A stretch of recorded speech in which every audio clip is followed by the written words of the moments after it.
Welcome to 8801 Cheviot Road, home of the Colerain Cardinals. We've got Week 5 varsity football action for you tonight.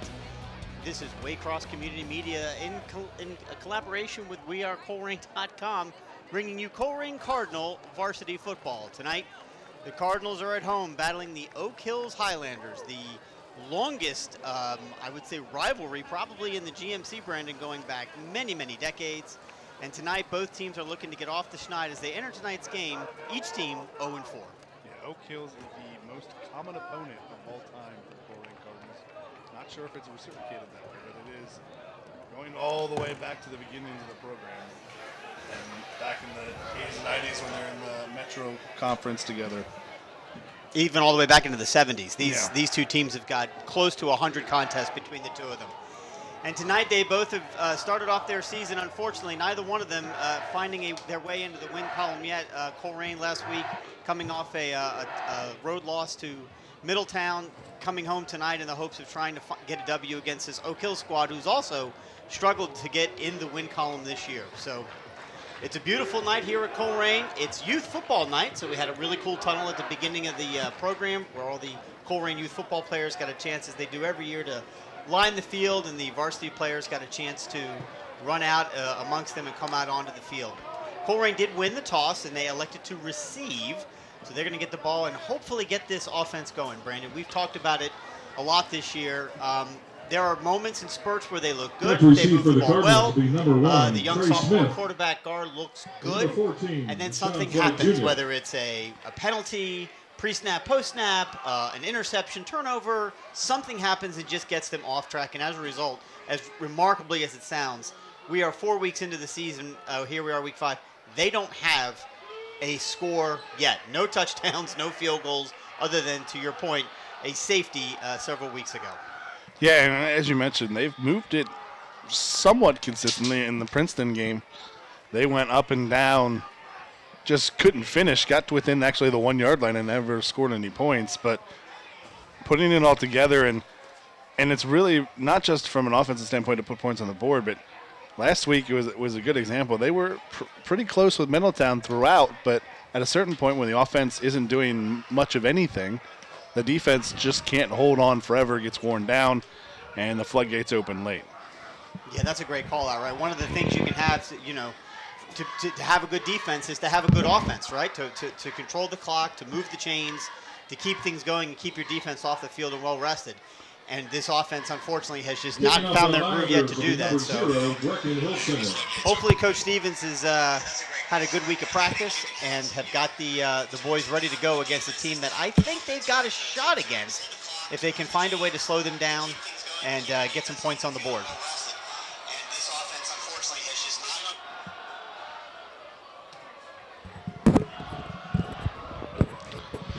All right, lining up to kick off for Oak Hills is number 0, Bracken Hilsinger, a 6'1", 155-pound sophomore.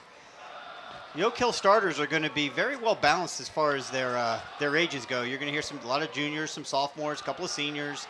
So they're kind of trying to get it from everywhere. They've got a good student crowd, crowd from them tonight. So they're all in fluorescent. I guess they just got all off their shifts. They're all in road gear. All right, here we go. Flag and Trey Smith back deep. There's the kick. Low line drive, caught right at about the 5. Let's see if we can do some damage here early. Nice tackle. There's a flag already on the very first play. Deshaun Flake Couple of Jr. on the flags. return for the Cardinals. We'll see what that is. Yeah, he looked like he had a hole develop, but then as he kind of moved to the left, he just got blindsided from his right side. It's going to be a penalty against the Cards. So right off the bat, they're going to lose some yards on their first play. Yeah, I don't know why. Was that a hold, I think? Was that I guess the question is if it's half the difference from the spot or from the end of the play. Looks like it's probably half the distance.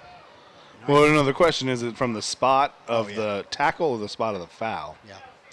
And it looks like it's the spot of the foul. Penalty on the Cardinals. It'll be 1st and 10. So it the is 9-yard line. 1st and 10 at the 9-yard line for the Cardinals. As we have seen, Roman Gar in the shotgun, takes it, tosses it out to flat to number 1. He's got it. He's going to pick up a few yards before he gets tackled. For the Cardinals, number 1, Trey Smith. Yeah, they're just trying to get the ball into the hands of your playmaker. Trey Smith came in as the expected number 1 receiver and haven't got as much as you would like out of him, so why not put him in the running back position, run him out a little swings past screen, picks up about 4 yards. Oak Hills is susceptible to the pass. They are second worst team in the GMC in passing defense, allowing almost 175 yards a game. So we have an opportunity to throw the ball. Here's another pass out to the flat, this time out to number 14. He's going to take it around the edge and pick up enough for the first down for the Colerain Cardinals. Deshaun Flag with a big breakthrough, but there is a flag on the field. Bounds by Highlanders number 9, Shippo Mwanze.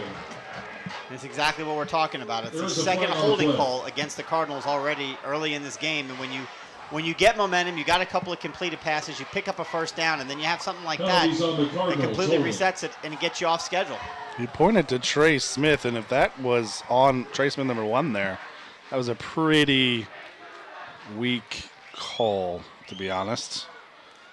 10-yard penalty. So it negates essentially the first down gain. It'll be 2nd and 10.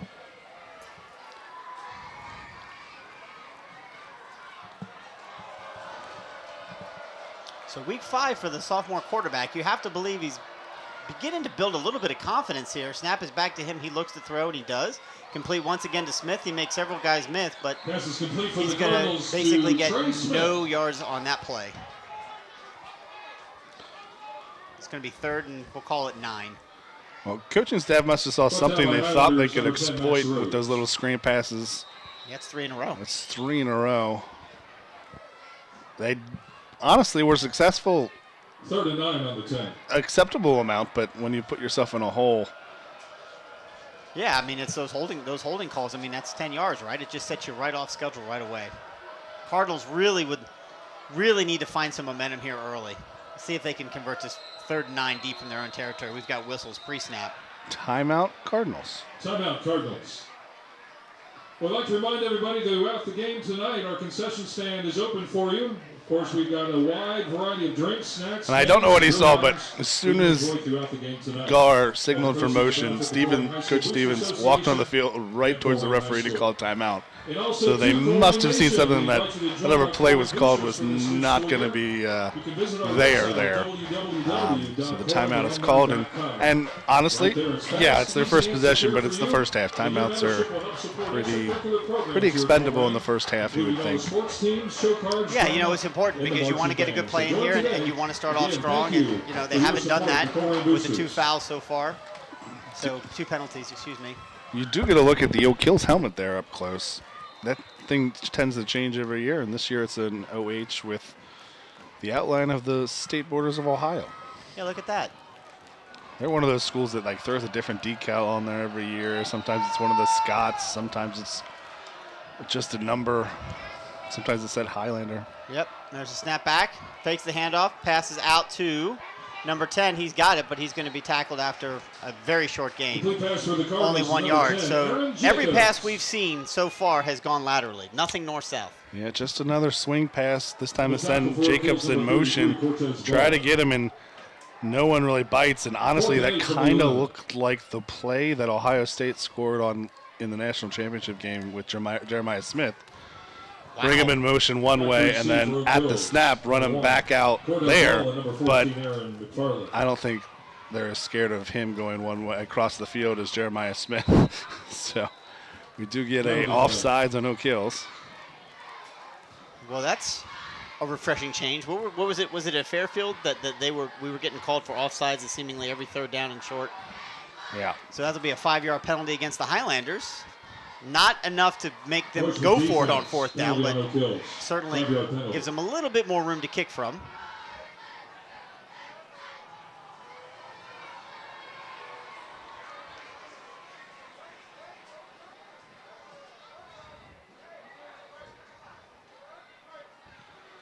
Trey Smith with the punt, and it bounces right past the 45. It's going. It's picked up by number 1. That's their big return guy. We've got flags here early on. And there's 2 flags on the play. I think you're going to get a block in the back or a holding on no kills, so you could probably pick whatever outcome's going to be worse for O'Kills. And that's one of those ones where it's almost the best case scenario when you don't have a true punter. It's a holding. Let's call it on the Highlanders.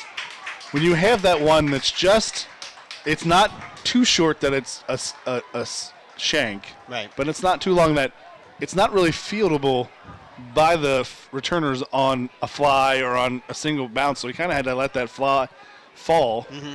And in doing so, his blocker set up a little too early, got caught trying to hold, and that flag will push them way back from where they got it across into Cardinal territory. They'll start at their own 43. Still good starting field position, but not in Cardinal territory.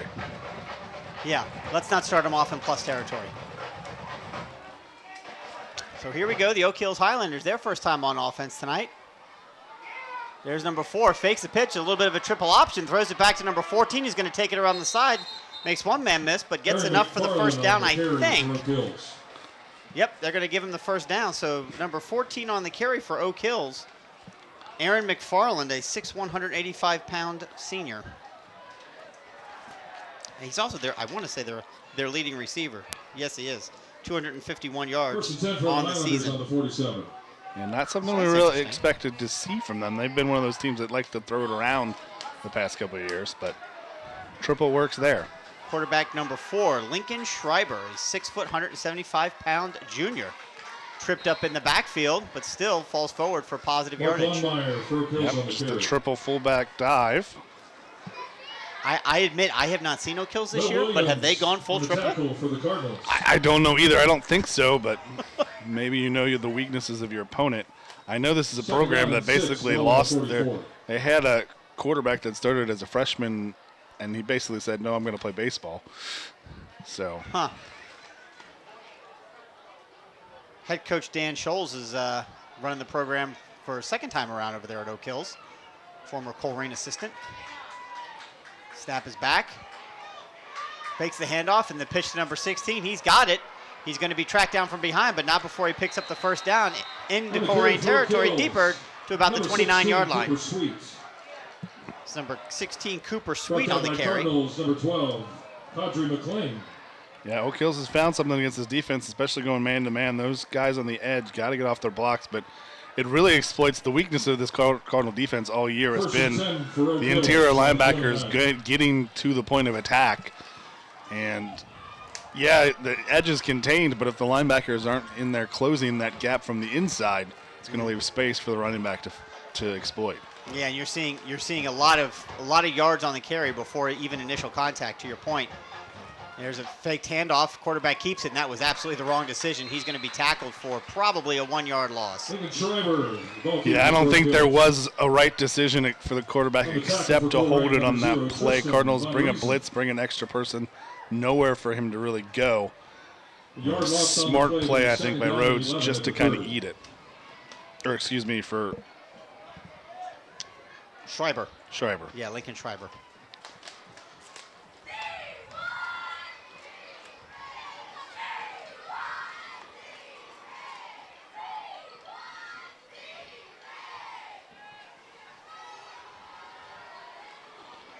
There's not a lot of beef in that backfield for Oak Hills. Fakes the handoff. It's an end around. 16's got it. The ball's on the ground. It's a fumble. Number 3 knocked it loose, but Oak Hills fell right on top of it again. But good play, good defense by the A Cardinals. little bit of lucky for both teams there. JoJo Crooks went for the ball rather than the tackle almost there. He basically got spun, missed the tackle, but He did miss the tackle. But he gets his hand on the ball, knocks it away. So he makes up for getting beat one way by creating a play in a negative way for Oak Hills. It'll be 3rd and long. So 3rd and 12. You think we see our first pass attempt here? I'm guessing we're going to see it. We'll see. They've got an extra back in the I formation to try and. Oh, we've got flags. Oh no, offsides against the Cardinals is the preliminary call. Offside, Cardinals. Oh geez, yeah, that's five free yards. Certainly not enough for the first down, but goes from 3rd and 12 all the way down to 3rd and 7. I wonder if that changes the play decision. Well, we don't know the field goal position or situation, so it might actually do that and make this instead of a one play for a first down situation, might turn this into a 2-play. Field goal kicker is again Hilsinger, 1 of 2 on field goals this year, 5 of 5 on extra points. He did kick a 36-yarder. So here we go. Man-to-man across the board for the Cardinals. Yep, 3rd and 7. Snap is back. Looks to pass. Throws it right over the middle. Number 14. He's got it. Avoids a tackle. And is going to have enough for the first down and into the end zone for the Oak Hills Highlanders. They score first. Touchdown, Highlanders. Cardinals go cover 1 man-to-man across the board and bring the extra pressure. And the Highlanders, just throw to their number 1 receiver on a simple slant pattern. And a very poor angle by the free safety. If you're going to go, there's 2 different man-to-man coverages. There's cover 1 where you keep that safety back, and a cover 0 where it's man-to-man with no safety. That was cover 1 with the safety help, and the safety took a terrible angle on that slant and just got beat into the inside. Snap is back on the extra point, and the extra point is good. So with 5:35 left to go here in the first quarter, Oak Hill strikes first, and they leave the Cardinals 7-0. And if that's any indication of what this game is going to be like, the defense is going to have to do something first and foremost to find a way to stop that run. But there's the replay on Waycross. Great angle from our camera guys.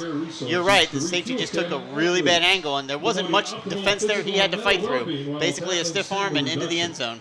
Yeah, I mean the sophomore Malachi Smith. He's the middle of the field, the center fielder. He's the last line of defense. But when he's crashed to the outside, on that route there is no one left in the middle to the field to defend it.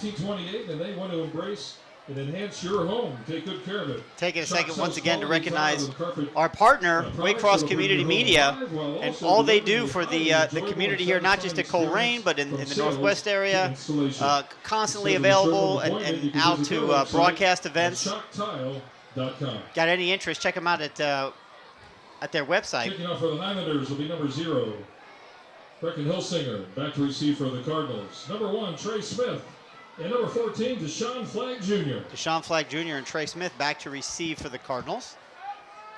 Let's see if we can avoid any penalties here on the kick return and maybe get some good starting field position.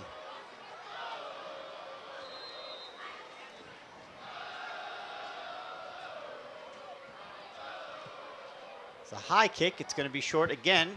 Caught just inside the 10-yard line. Smith's got it, takes it out to the 20. Maybe Trey Smith for the Cardinals on the return. Not a great return, but no flag, so we'll take it. 48, Damian Lay. It'll be 1st and 10 for the Cardinals.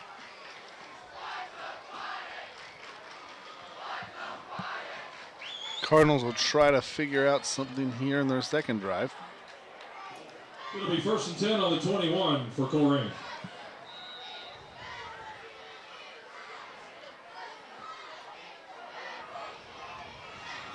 Gar still in the shotgun.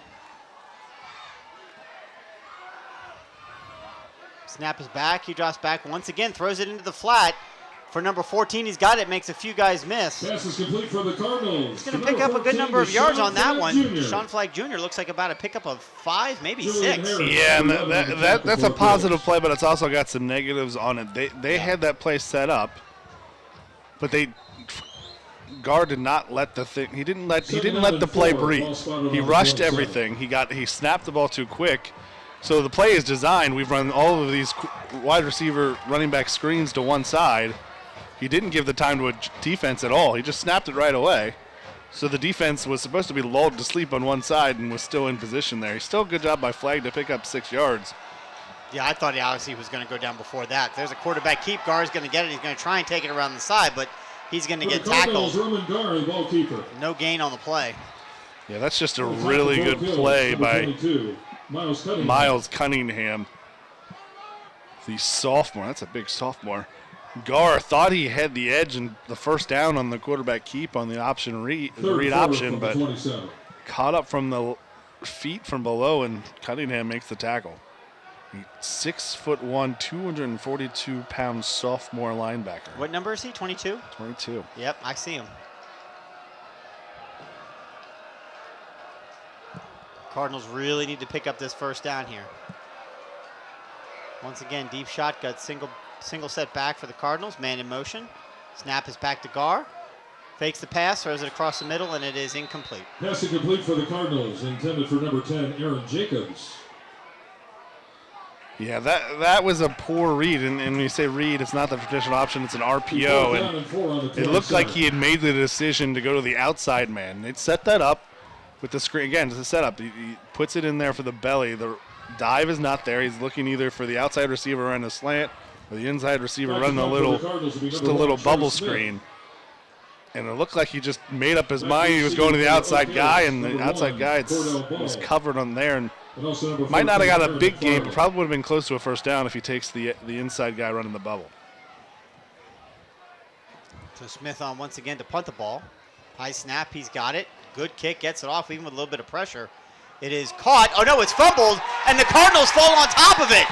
Couple of Oak Hill's return men kind of got in each other's way, and as a result, it ended up on the turf, and the Cardinals recover. Yeah, Cordon Ball and Aaron McFarland, the two deep men, basically run into each other and leaves the bobble, and then the long snapper with the initial contact, Blake Loggle, and he didn't cause the fumble, but he hits the return man after he's muffed it, so he doesn't have the ability to go chase the ball that he's just fumbled. So good pursuit by the Cardinals on special teams, being down there and available to pick up that fumble. And they're going to start here in plus territory for their third drive of the game. Come on, Cardinals, let's do this.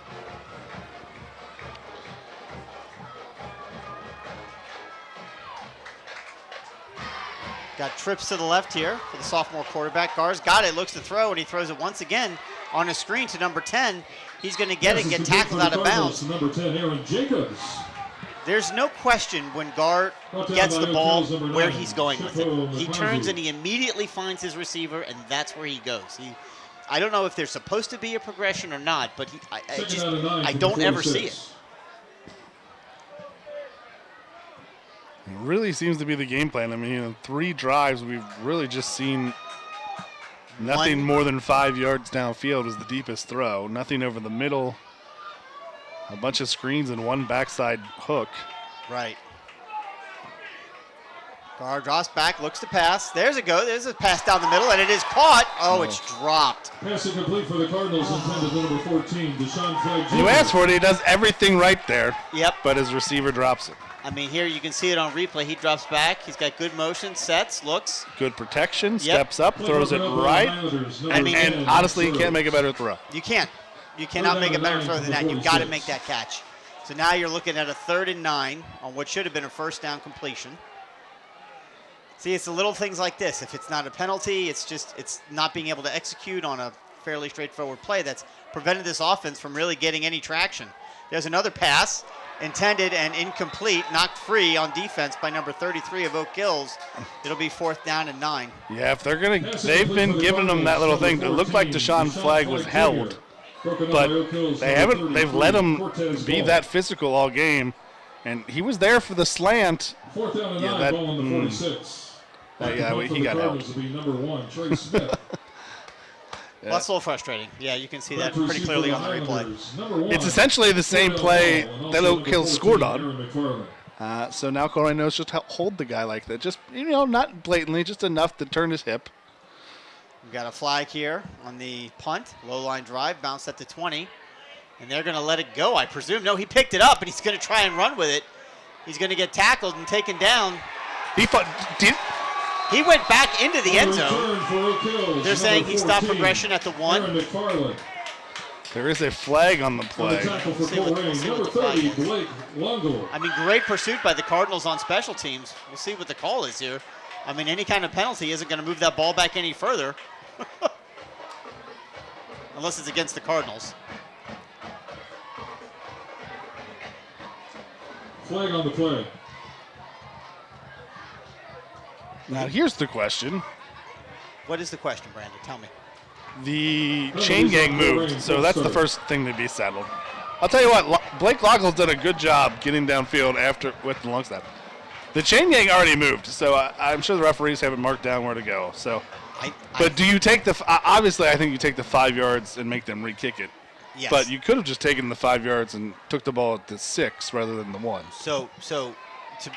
For those watching, I believe, and correct me if I'm wrong, the call was a false start on the Cardinals. Yeah, or illegal motion. Something like that against the Cardinals on the snap. So as a result, they're going to be penalized 5 yards and be forced to re-kick. So again, another opportunity where the Cardinals had pinned Oak Hills very deep in their own territory, had an opportunity to really flip field position, and it ends up being a penalty on them, a pre-snap penalty before the snap on the punt. So we're re-punting. Snap is back. Smith's got it. He kicks it. Not nearly as good. It's high. Fair catch is called at the 23-yard line. So effectively about a 22-yard pickup for the Oak Hills Highlanders on that re-kick. Yeah, 20-yard difference. So a 5-yard penalty is it's going to be a 5-yard penalty in the stat book, but in reality it's a 20-yard penalty. Yep.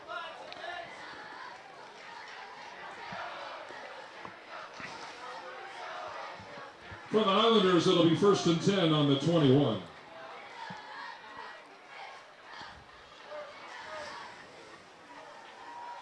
All right, 1st down and 10 for the Highlanders. Up 7-0 Colerain here early. It is a beautiful night at Cardinal Stadium. It's youth football night here at Colerain. Got all the youth cheerleaders, the youth football players here. Try and cheer on these Cardinals for their first W of the year. And it really is that first night of fall when it was hot all day and then the sun goes down and now it's fall. Oh, it's beautiful. It's absolutely beautiful. Temperature drops. Community's turned out. The snap is back. Fakes the handoff, does number 4. He keeps it himself, takes it across the middle, finds himself a little line. Picks up some yards. Picked up about 7-8 yards on that first down run. Again, probably went 4 or 5 yards before he got touched. Number 23, Schreiber does a good job reading the defensive end crashes, and he takes it up the middle. And again, it's the weakness of this Cardinal defense is the interior. I mean, 2nd and 2 from the 29. To put it in perspective how much they've struggled at the linebacking core, Mike Johnson started the year as your starting corner, and he's now playing a middle linebacker position. Not great. Kills with the snap. We have a pass out to number 1. He takes it. Goes in between 2 Cardinals. Takes it out past the 40-yard line. Picks up another first down for the Highlanders. Again, that's brought down by Cardinals number 12, Kadri McLean. Yep, nice little just quick out. Take advantage. The Cardinals bringing everyone a little bit farther up, anticipating that option that they've had so much success for. And 1st and 10 for the Highlanders on the 43. If you throw right at the blitzer, there's going to be one less defender on the screen. Have we only seen one blitz attempt? No, we've seen plenty of blitz. Oh, have we? Okay. They're not quite getting the pressure to the quarterback.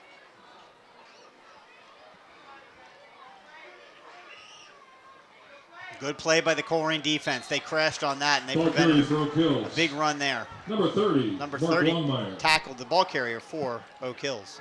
Yeah, I think that was gave him credit before for holding it when there was no play there. I think that was just a bad read by Schreiber. Should have probably kept it himself and tucked it in behind, but Cardinals there and hold it to a half-yard gain. 2nd out of 9 on the 44. That was Mark Longmire, another sophomore for these Highlanders, 5'8", 170, on the carry. Short gain, 2nd down and 9.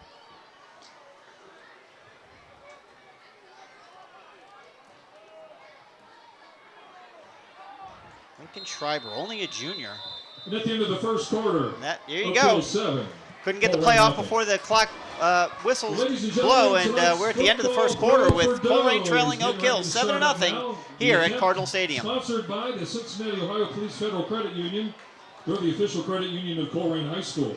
COPFCU specializes in banking products and services to meet your family's needs. From simple and free checking to low-rate car loans, COPFCU can help you make the most of your money.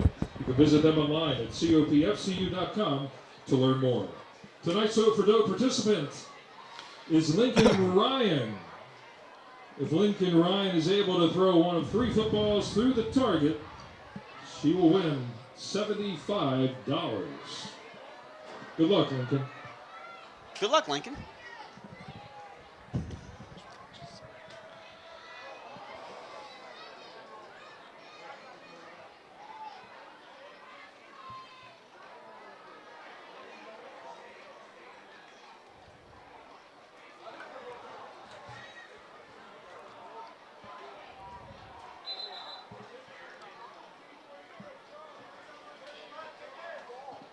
Well, that was a good try, Lincoln. Instead of $75, Lincoln will receive a $10 gift card.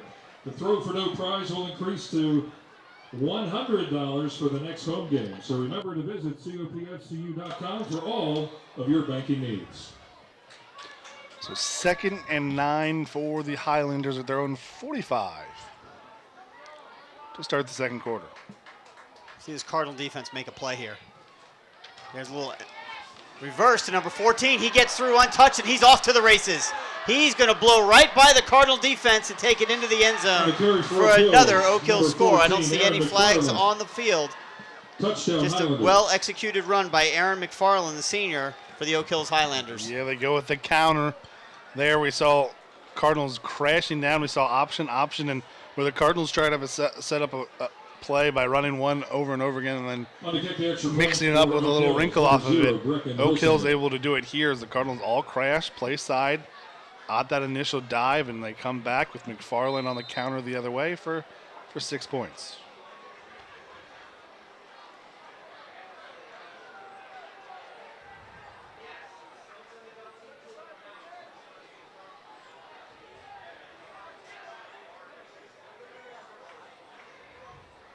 Oak Hills making sure they got 11 guys on the field for the extra point attempt. Snap back, hold down, kick up, and kick is good. Extra point is good. So, very first play of the second quarter, Oak Hills tack 7 more on the board. Now lead 14-0 over Colerain. He's getting another look. Everyone following play side, following that option, and everyone's crashing, especially with the Cardinals. They've been really relying on that man-to-man. So everything's flowing the way to that option play, following the motion. Cuts it back the other way for 6. Not quite, probably not the same play.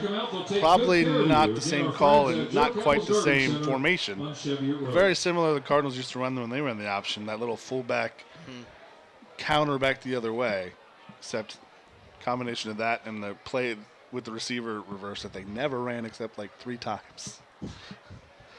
Counter 6 and 7. Is that what they were in the playbook? That's what it was in 2002 to 2006. Just for your experience. Pretty sure that's what it was still called. It was the play that was called to score the winning touchdown in 2005 against St. X, but we jumped off sides.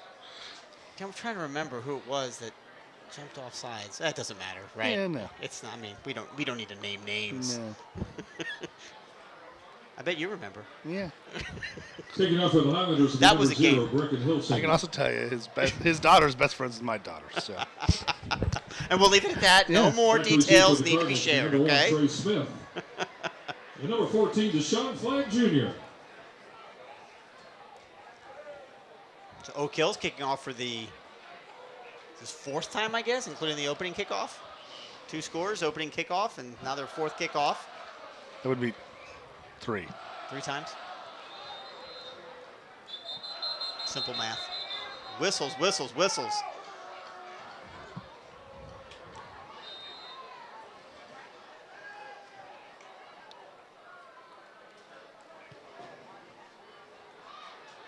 Trey Smith going to take it around the 6-yard line, takes it, got the edge, has some space, can't quite escape, and a good tackle there. An open field by Eric Wade. Brought down by Highlanders number 21, Eric Wade. So got taken down right at about the, 18, 19-yard line? I'll give him forward progress to the 19. Maybe. Nope. Maybe. Nope. He's going to put it down to the 18. For Colerain, it'll be 1st and 10 on the 18.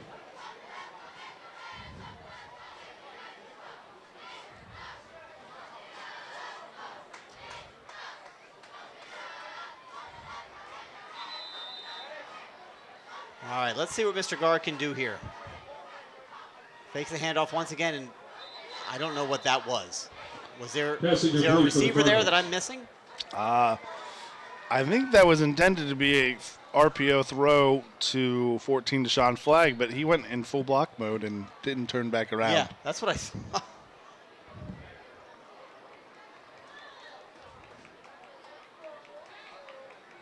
Second down and 10 from the 18. So incompletion brings up 2nd and 10.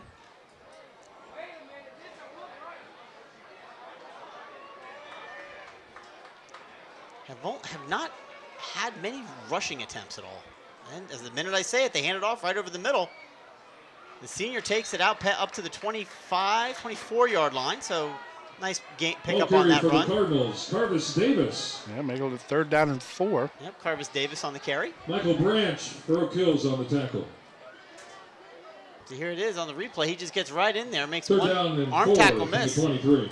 Picks up a few yards. I'd like to see more of that.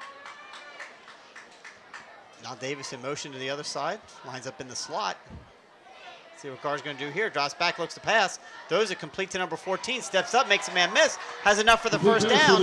Out to the 35-yard line. Is that a flag or was that a marker for a potential fumble that was thrown? Maybe nothing. Miles Cunningham. Oh, there's something on the ground. Yeah, he reached at the end. Maybe that ref thought it was a fumble. I didn't look like he fumbled. And just a little backside hook, sits down at the line to gain.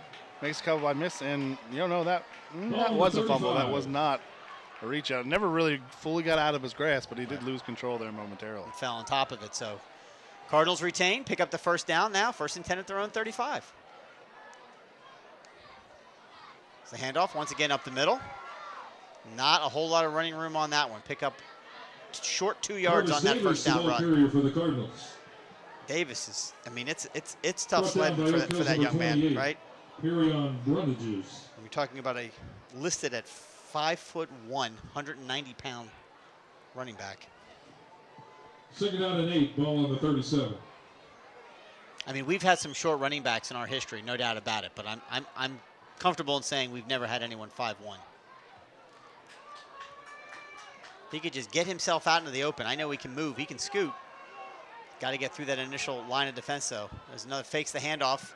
Throws it across the middle, does 29, and it is caught by number 14 on the deflection. It was tipped by number 3 of the Highlanders, and 14 stayed with it. And Deshaun Flagg Jr. picks up a huge completion for the first down. A whole lot of good, a little bit of bad, and a little bit of luck there.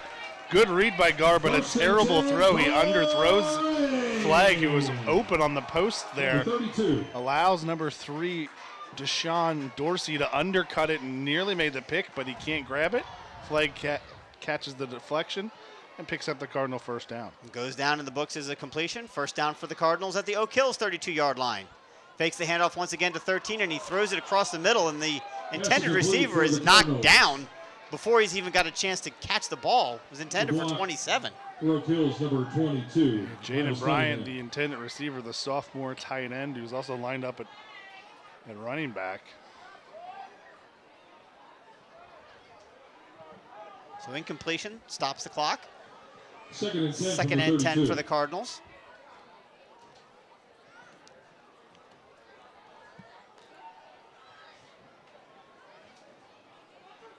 Davis now once again in the backfield. Gar lined up in the shotgun. Drops back, looks to pass, looks off a receiver, passes it across the middle. Caught by number 1, Trey Smith. He's going to take it up to the, We're going to say he's got it at the Brought down by 26-yard Oak Hills, line. number 22, Miles Depending on the spot, Cunningham. and I'm only going to give him the 27. That was one where he couldn't see exactly where the ball was, where you could see where his hip fell. Backside Third down screen, and they 4, set ball started everything on the up there to the 27. left side and come back side with the screen. 76 down there doing some yeoman's work, blocking downfield. Like to see it. Your center, Jericho Williams. The offensive line is not small. I would not say they're huge, but they're of good size, and they can get some blocking. There's a handoff to number 13 again. Shifts and makes one man miss, and he's going to get inside the 25-yard line. I'll be honest with you, I have no idea how Davis did that. He should have been tackled for a loss, and he made some guys miss and picked up positive yards. Yeah, I mean, he was stopped initially, made a man miss, got to the 30-yard line, and then kind of just leg pressed his way up to the 32-yard line. Unfortunately for him, it's not a very long leg press, but that's part of why he was able to make a guy miss and gets it across to the 29. But he'll go for it here on 4th down. They need the 20. So they're at the 24. No, they're 24. They need the 22. There's a handoff to Davis once again. He's going to take it and run right into the line. He's going to have enough for the first down.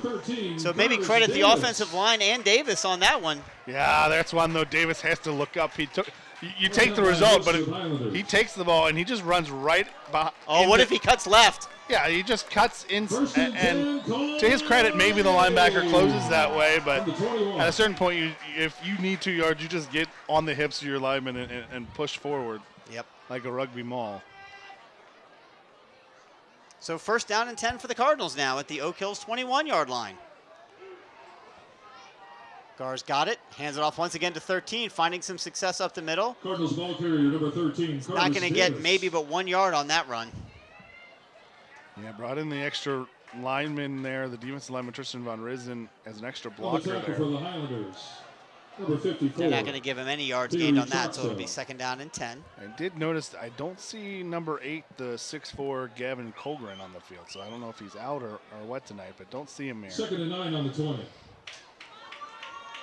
So you see the sophomore Bryant stepping in, and Chambers, your running receivers, stepping in at tight end. Pass intended for number 10. Intended for number 10, Aaron Jacobs.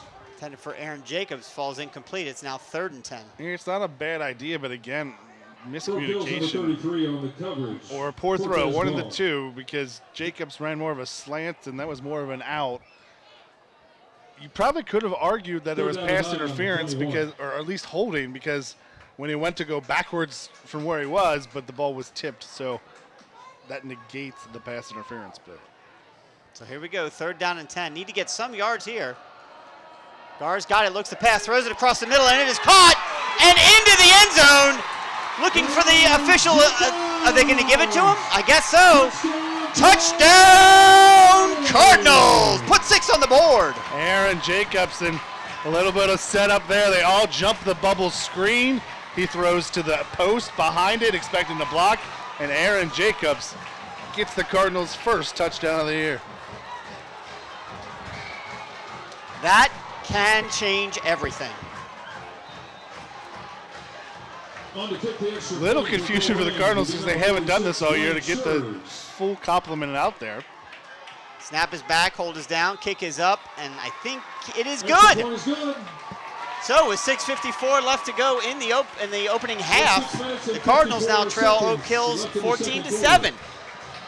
Blake Shares, the sophomore soccer player, gets his first points on the football field. Provided for another $50 donation by our friends, Bernie Field Day. We appreciate that. There's a flag on the play. I think we're also going to get a running into the kicker penalty. Oh my goodness. I assume the Cardinals take the point and take the 5 yards on the kickoff, but they could take half the distance and go for 2 if they want.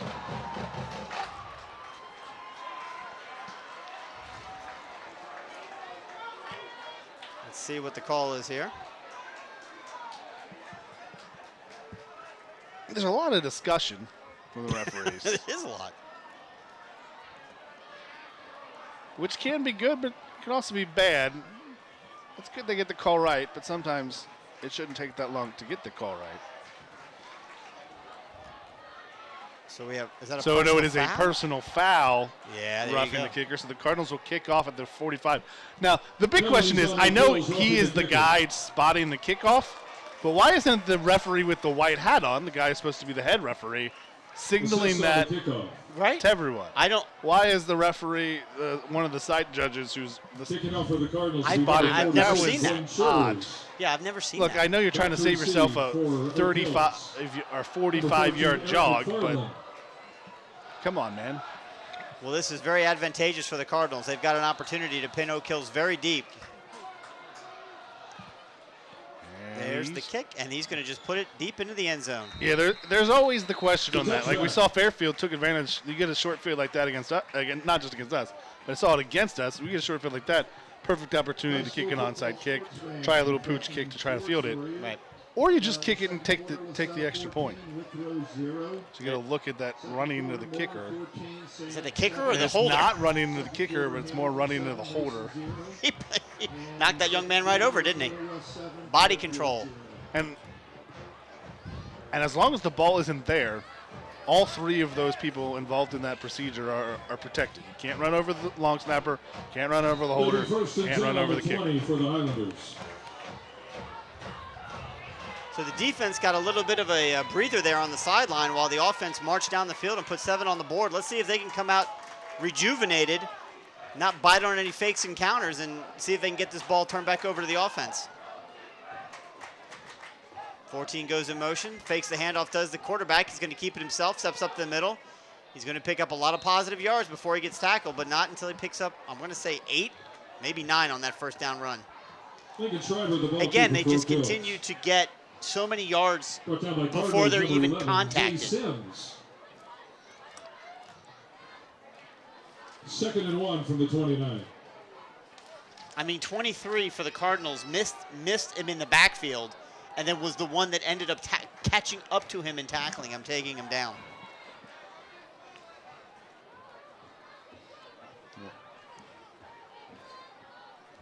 Second down and 1. So there's a 9-yard gain on that. There's a pitch wide up the sidelines, enough for the first down and out of bounds. We'll see where they mark him. Right at about the 36-yard line. So first down for the Highlanders. Yeah, this is already a defense that has done their best all year to try to make up for a struggling offense. But, I mean, I can see Gavin Colerain. He's one of those guys that's played both ways, mostly on defense. He's in street clothes. You haven't seen any of Amani Todd, so I got to figure he's out as well. So that's 2 of your starting defensive linemen right off the bat. And you have a menagerie, really, of people running in and out at middle linebacker. So Cardinals doing the best that they can. The secondary is intact, but we've got 11 out there directing traffic at that linebacker position. Yeah, and Oak Hills has to call timeout. Highlanders. Yep. You can't substitute like that. They could have ran a play, scored a touchdown, but that's an illegal substitution. Once you break in a huddle, you can't just like exchange receivers. Right. Provide award-winning care in order to keep the Cardinals at the top of their game, and they can do the same for you. Shout out to the Colerain faithful who really turned out tonight. Again, it's a beautiful night here at Colerain. Good turnout for the fans for youth night. Again, shout out to all the young Cardinal football players and youth cheerleaders who are here to support the Colerain varsity football team tonight. They battle their long-standing rival, the Oak Hills Highlanders. Boys varsity football here at Colerain High School.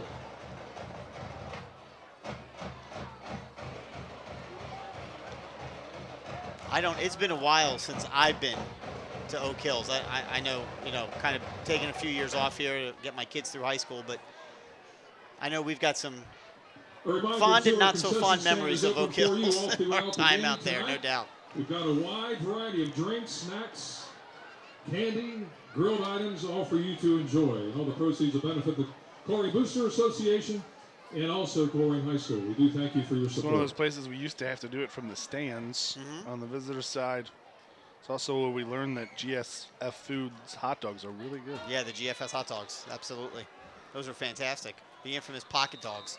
So here we go. First down and 10 on the 36-yard line for the Highlanders. Snap is back, fakes the handoff, drops back to pass. He's just going to scramble. He does unleash it, but there was nobody there. Good pursuit by the Cardinals on defense to rush that pass. Lincoln Schreiber had no one to throw to. Second down. Play action and good pressure from the backside there by number 45. Second down and 10. Ball on the 36. Brevin Gaffney, the sophomore. You see him playing a little defensive end, some linebacker. He gets to the pressure, so. A lot of sophomores out there for the Cardinals.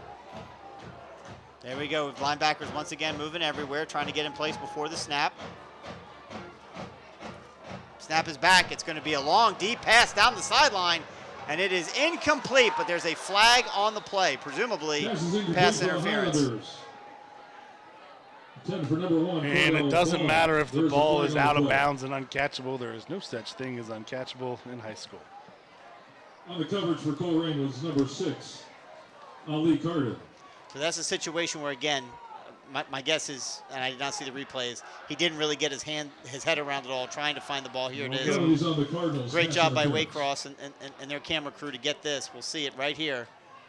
He's right there. Yep. He's a little early, but it's the right call. But Oak Hills has been that early on some passes. Maybe not long passes where it's that obvious, but they've been just as physical. So thankfully in high school that is not a spot foul. This 15 yards 15-yard penalty. The ball for a Highlander first down and puts the ball in Cardinal territory. Yep. So now on the Cardinal 49-yard line, 1st and 10 for the Highlanders with just under 6 minutes to go here in the opening half. Snap is back. There's a handoff across the middle. Good pursuit by the Colerain defense and no yards gained. 30, Mark Longmire. Yeah, just hands it off, and the Cardinals may have struggled with the quarterback and the pitch man, but they have not struggled with the dive. Right there, and a good play by number 32. 2nd and 9 from the 48. Yep, they do give him 1 yard on that first down run, so 2nd and 9. Denver Thompson, another sophomore. Yeah, it's tough when you're loading up so many sophomores. Well, I mean, you have at least 2 defensive linemen out. Yep. None of your starting linebackers. Here goes a man in motion, fakes the handoff. There's a counter once again to one. McFarland, he's got it. He takes around the side, and thank God we have a penalty flag.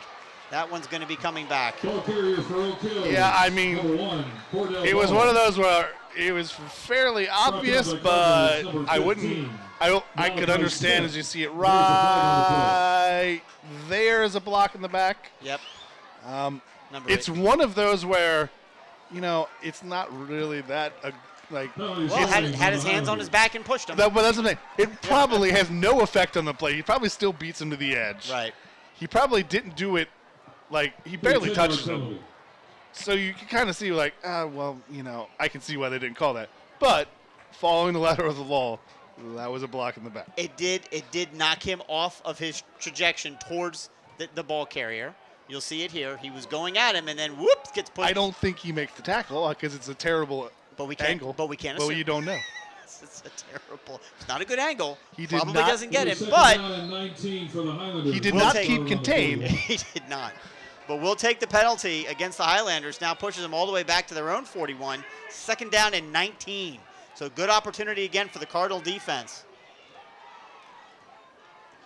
There's the snap. Good pressure up the middle. Forces him to scramble. He throws it, and it is complete to number 14.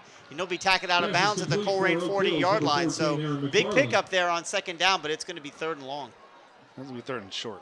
On the tackle for the Cardinals. Oh, I'm sorry. I'm looking at that over there thinking that's the back of it. You're right. It's going to be 3rd and about 2. Yeah, and you got to give credit to the up man taking out the one defender that got pressure, but a good job by Schreiber stepping up. And you can only cover for so long before someone's going to get open, and Schreiber steps up and finds them. So 18-yard pickup on 2nd and 19 makes it 3rd and 1. See what the Cardinals can do here. They snap it. I don't think he's going to get the first down. They're going to mark him short. Again, it's probably 4-down territory here, but at least force another play. We do have a Cardinal at least 1 down. Is he down, or are they just clearing the pile? Nope, he is down. He's down. Can ill afford to have anybody else on defense, especially another defensive lineman. It looks like he kind of got fallen on. Injury timeout. Or actually, it looks like he got stepped on by his own teammate.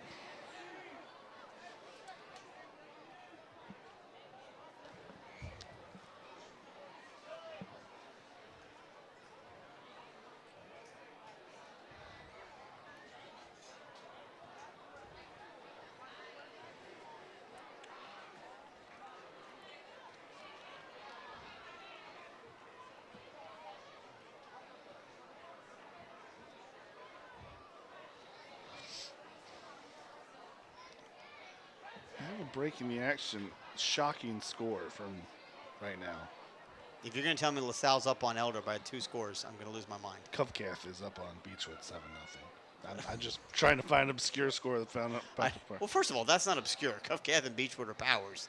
Yeah, but like a Division 6 power versus Division 1 power, but yes. No.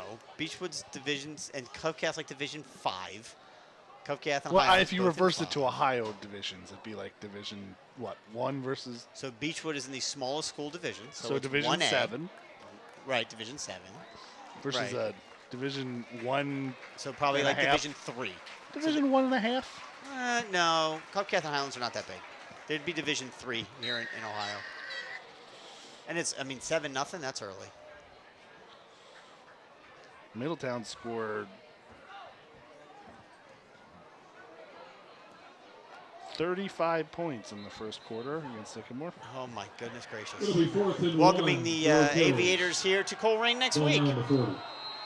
Middletown can run the ball, can't they? Mm-hmm.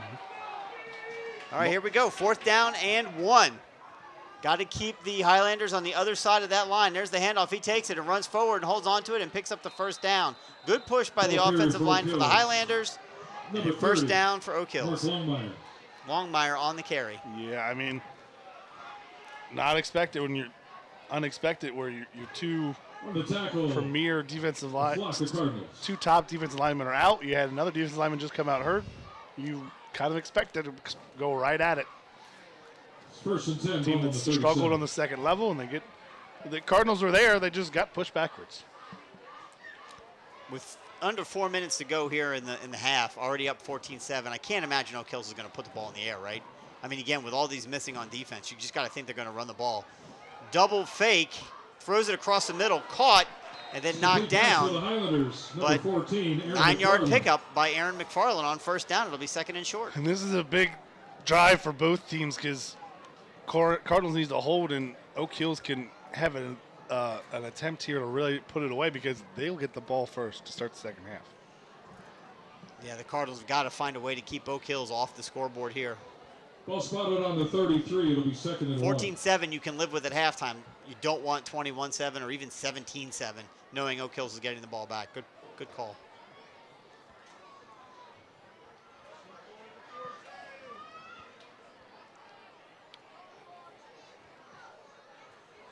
So here we go.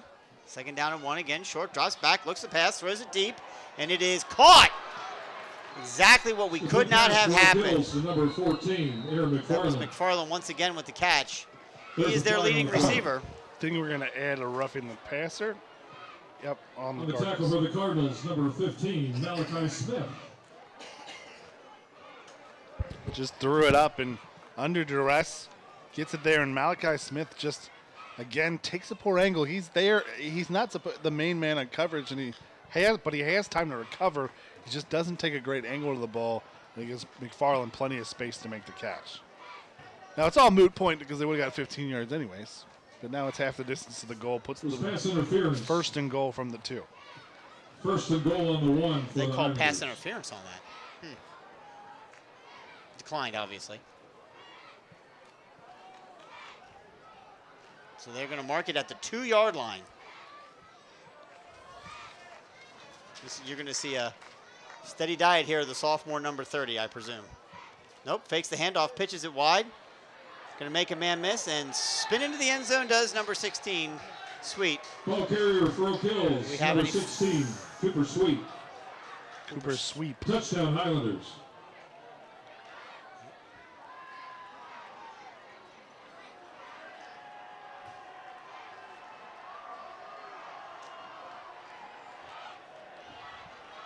On to kick the extra point for Oak Hills, number 0, Brecken Hilsinger. I saw McFarland on that play, single touchdown way early, but turned out right. Couldn't close on the safety. Or I don't know if that was a safety or a linebacker supposed to meet the pitch man and just didn't make the tackle. Yep. Extra point is good. Extra point is good. 2:23 left to go here in the first half, and Oak Hills has extended their lead over the Cardinals, 21-7. The good news is the Cardinals will obviously get the ball back here with I believe, 2 timeouts and 2 minutes and 23 seconds to go. So they've got a chance to get the ball down the field. In a situation like this, I'm not opposed to seeing if they can get a receiver loose, maybe try some long shots down the field. From football players to soccer moms and or any shots to working professionals, injuries do happen. I would even take some intermediate pass attempts. Even some screens. Back in the action. How about that? Or even some draws. At www.novacare.com. Something to mix it up. Again, our thanks to Novacare for their support of boys varsity football. Something that maybe isn't a pass out in the flat. Yeah. It's very hard to move down the field when you move east-west on a lot of plays. I understand you got blockers out there. You want to let plays develop. You're hoping for over Back to pursuit. receive for the Cardinals will be number 1, Trey Smith. And number 14, Deshaun Flack Jr. We just need to see them put it all together because against Fairfield they ran a 2-minute drill, got it down the field, and then just kind of sputtered at the end, and the wheels came off. Yep. Was that the series that ended in an interception? Yeah, they drove the length of the field with the 2-minute drill. Just it's the mark of a young, inexperienced team, and they're learning that. They're learning that process. So, caught at the 10 by Smith.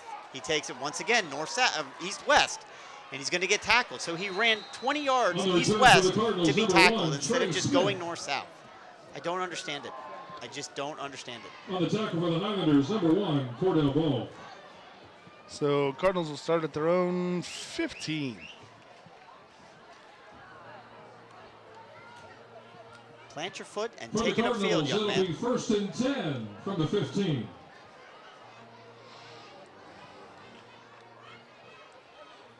And it'll get a little worse for the Cardinals because the referee is pulling Trey Smith, the guy who just returned it, who's one of your top receivers. He's telling him he's got to get checked for a concussion. It looks like, I guess, or what? I don't know why he's telling him to go out. I have no idea. Yeah, but Smith now, one of the Cardinals' leading receivers, now not on the field for offense. And he's not going to get to a trainer to get checked for anything, so I don't really know why he's come out. He's not checking any equipment or anything. Snap back. Garver takes it, hands it off. Oh, just keeps churning those legs. For the Cardinals, number 13, Carlos Davis. Davis picks up. We're going to give him 2 yards on that first down carry now. I mean, there's not a little bit of urgency here seeing the offense. Yeah, but it's one of those where you don't want to go so fast and go 3 and out and give the 2-minute ball right back to Oak Hills. Right. 17. So you're going to take your time until you pick up that first down, then it's a go. Right. Yeah, good call. Oh, Davis runs out wide, drops back, looks to pass, does Gar, steps up, nobody there. He's going to tuck it and run himself, get to the sideline, pick up the first down, I think. We'll see where they mark him. Yeah, he reached it out across. Yep, good, excellent. Good decision by the sophomore quarterback. You can see him right here on replay. Just steps up through the pocket and avoids the tackle. And then look right here at the end. He's going to reach the ball out across the first down marker. Well spotted on the 26. First Now, and 10. This is they're high school referees, so they might not pick that up, but there's also one less of them than other higher levels. But Snap it back to Gar, takes it. He's going to run around the edge. Going to see if he can pick up the first down again. He's going to be very close, not quite enough, but he's going to be about a yard short. yeah, I mean, Gar had this play earlier in the game, and the sophomore from Oak Hills, number 22, Cunningham made the shoestring tackle, but this time he just beats him to the edge and picks up about 6 yards. Gets it to the 32 of Oak Hills. That was, I mean, he really ran that ball with conviction. Second down and 5, ball on the 32.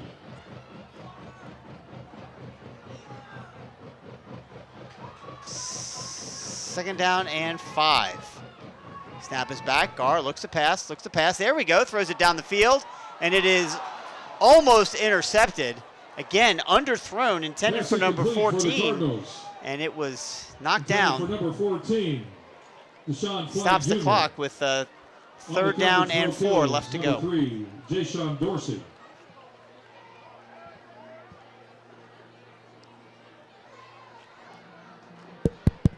Be 3rd down and 4, ball on the 32.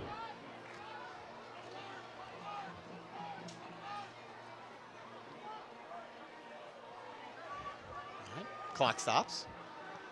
3rd and 4. Still time on the play clock. Yep. Got it. Looks to pass. Intended for number 5, and he catches it. Complete pass for the Cardinals to number 5. That's right on the first down marker. We'll see if they give it to him. They stop the clock like they're going to give it to him, and they will. There you go. So needed 4, got 4. First down and 10 for the Cardinals, up to the 36-yard line. Now, though, is when you do pick it up. You got the clock is running now. Yep. It'll be under a minute by the time they get to the line of scrimmage. Yeah, need to have at least 2 or 3 play calls here ready to go and getting them in if you plan on scoring now. Under a minute, just not moving with any sense of urgency at all. Snap is back. Gar's got it. Looks to pass. Throws it down the field. It's a wobbler, and it beyond the arms of the intended target, number 5. He was open, just missed him. Clock stops with 48 seconds to go. Tariq Evans is there, and you got to wonder, though, too, if you have one of your top receivers in the game, Trey Smith is in there, does he get under that and take it to the house? So Smith's still not on the field. He is in now. Oh, he's in now? Okay. I was looking for him on the sideline. I didn't see him. 2nd down and 10 from the 36. So the Cardinals receivers have gotten behind these DBs of Oak Hills, as we talked about at the top of the broadcast. Oak Hills' 2nd worst pass defense in the GMC. So they can, oh, here we go. Timeout Cardinals. Timeout Cardinals. And something was not lined correctly. There were still 8 seconds on the play clock. Take a moment out to welcome to the So I don't think they were in danger of Yeah, but Coach Stevens, to your point, he saw something he did not like and immediately called that timeout. And you could see the exasperation on his face when he called it. Either they didn't line up right, they didn't get the call right, something wasn't right. So, but you've got the timeouts, right? You can't take them into the locker room with you. So you got an opportunity here. It only takes one big pass play, get yourself in another scoring situation. Just off of I-74. Again, thanks for all of you who are tuning in live from the Colerain Game Day YouTube page. We appreciate that. Again, we broadcast the games almost every week when we can. We're a man down this year. Brian Wyatt, our other color commentator, is recovering from a medical procedure, and he's going to be out, I think, several more weeks. So we wish Brian the best on a speedy recovery. Just Brandon and I trying to hold it down as best we can. We'll be back here next week when the Cardinals battle the Aviators. So if you're in the area, come on out, check out the Cardinals. 2nd down and 10. Drops back, looks to pass, throws it across the middle, and it is caught after being tipped. And it's going to be brought out to the 45-yard line. It's going to be a 9-yard pickup. The clock is going to continue to run. Aaron Jacobs pulled that one in. Brought down by Oak Hills, number 10, Max Rhodes. I'm guessing the Cardinals called another timeout and their final timeout. Yep, sure did.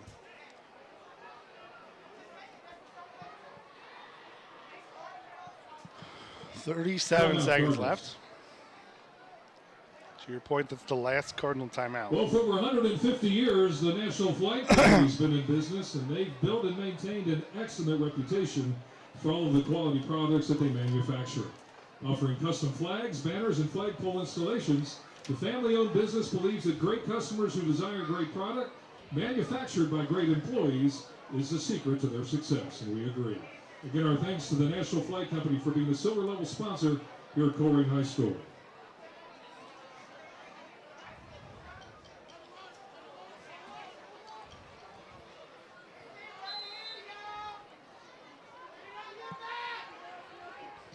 Third and 1.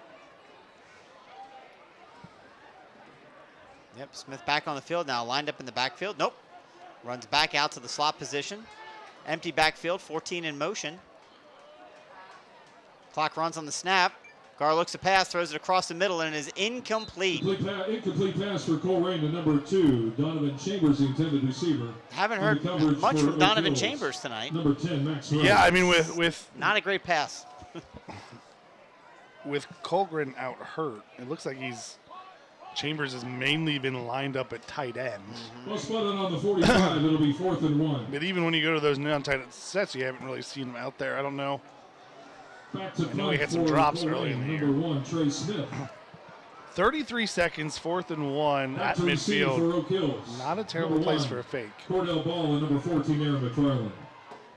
Trying to snap up, I guess, to try and get Oak Hills to jump off The sides. snap down is illegal. So. Right, you can't do that. So there's the kick. It's a low line drive kick, bounces up the 26-yard line, picked up at the 20 by Oak Hills. They've got it, and they've got room to run. Going to be tackled by the Cardinals, but On the return for Oak Hills, number 14, Aaron McFarland. again, a marker thrown. Not sure if that ball hit the turf or not. 2 Flag. markers thrown. On the 2 tackle markers, for okay. Colerain, number 11, Yellow Jay ones, Sims. too. The Yellow orange ones? ones are the ones that are for the fumbles. Let's see if the white hat makes the call here, or if he asks one of his buddies to do it. Oh, boy. Another holding call against the Highlanders. Oak Hills. So that's Holding penalty that's on Oak good. That's Hills. going to knock him back a little bit. Look, Again, if there was ever a place for a fake, that should have been it. I It'll tend be a to agree 10-yard with you. penalty. You know, you're down 21-7. You know that Oak Hills is going to get the ball back to start the second half. And the thing is, everyone's expecting Trey Smith to It'll run. be 1st and 10 It's for a the perfect Highlanders time on to the just slip 35. someone up under the middle, pop pass wide open. But Or even if you're not confident about the pass, how about a snap back to Trey, and then somebody coming in front of him, and it's just a quick little shovel pass, and he's taking it around. yeah, that seems complicated. Just a pop pass. There's a lot of moving parts there. It sounds like. That's not a natural thing, Overhand. That's fair. That's fair.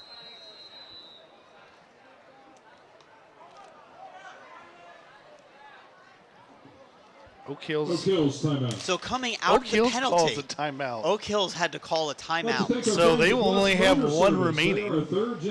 How does that happen? You have all that time.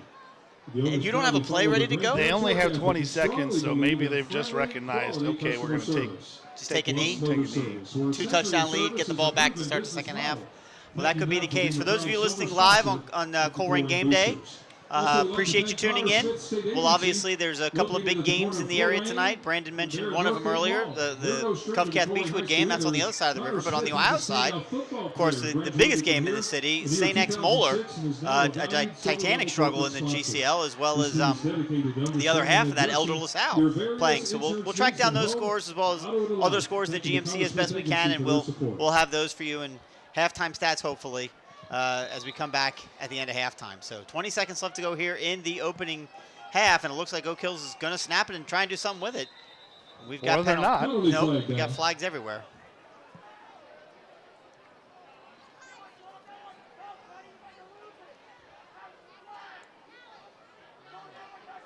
Offsides against the Cardinals defense. You know what, though? Unless they reset it, I'll take 5 yards for 2 seconds off the clock. Will you?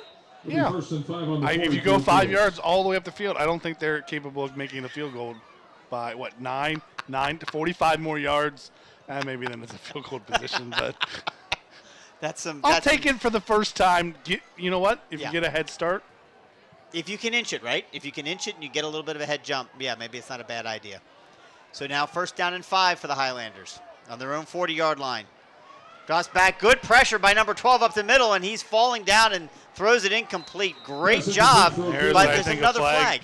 I think that's intentional grounding because not only did it not, I think he's out of the pocket, but I don't think that ball got past the line of scrimmage. It did not, and there was no receiver in the vicinity. Yeah. So that should be intentional grounding. Good call, which would be a loss of down and what's the penalty on that? I think it's just 10 yards? Yeah, I'm not sure what it is in high school. I know in the NFL it's a spot foul for wherever. No, can't be a spot foul because they're waving it off, saying it did go. Waving off the flag. And fair enough. I think that was bang whether it got across. I think it. If we get another look here on the way cross. From the 40 for so the 40 is the line of scrimmage, scrimmage, right? So let's see where the ball goes. Direction second down. I think we can safely say he's out of the tackle box. Yeah, great play by number 20. Oh, it did.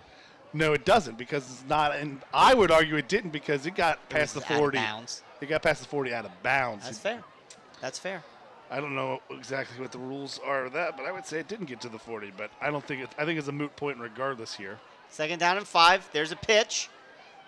Again, 15. I mean, he ran 10 to 12 yards. This is a prevent defense. Yeah. No, I know. But it's not only, but it's a prevent and the secondary playing deep. Right. But I like that we're still you're still bringing pressure out of that prevent. So your DBs are playing back, but you're still bringing pressure on the quarterback, not letting him sit there. Right. But 6 seconds left, yeah, I'll give up 15 yards for. Sure. Just don't let him get down the field. Yeah. Fair point. They still have one timeout left, does O'Kills. You got to imagine they're going to try something deep down the sideline to try and get themselves in a position to where they can pick up the first down, right? Stop the clock and rush in maybe a field goal attempt. Again, their field goal kicker this year is 1 for 2, and his made was 36 yards. Snap is back. Drops back to pass. Again, it is long. It is down the sideline, and it is dropped. The DB was there, and it was in his hands for the Cardinals, and he just dropped it. And is he hurt? No. He did the. I don't know if he's hurt or upset with himself that he dropped it. It looks like he's upset with himself to drop it. But either way, that's the final play of the half here. So get one last replay look. This is just a roll and a throw up to get whatever you can, and off the hands, off the chest, Malachi Smith. And that's it. So after one half a play here at Colerain High School, it's the Highlanders of Oak Hills 21, the Colerain Cardinals 7.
the videos and the pictures, her face is obscure.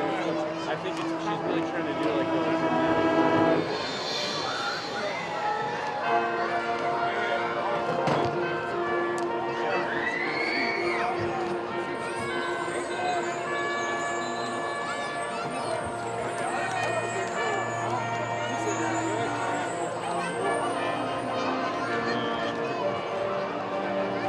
They're weird. They're weird. All proteins are kind of weird.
And welcome back here to Colerain High School Waycross Community Television's presentation of Cardinal football.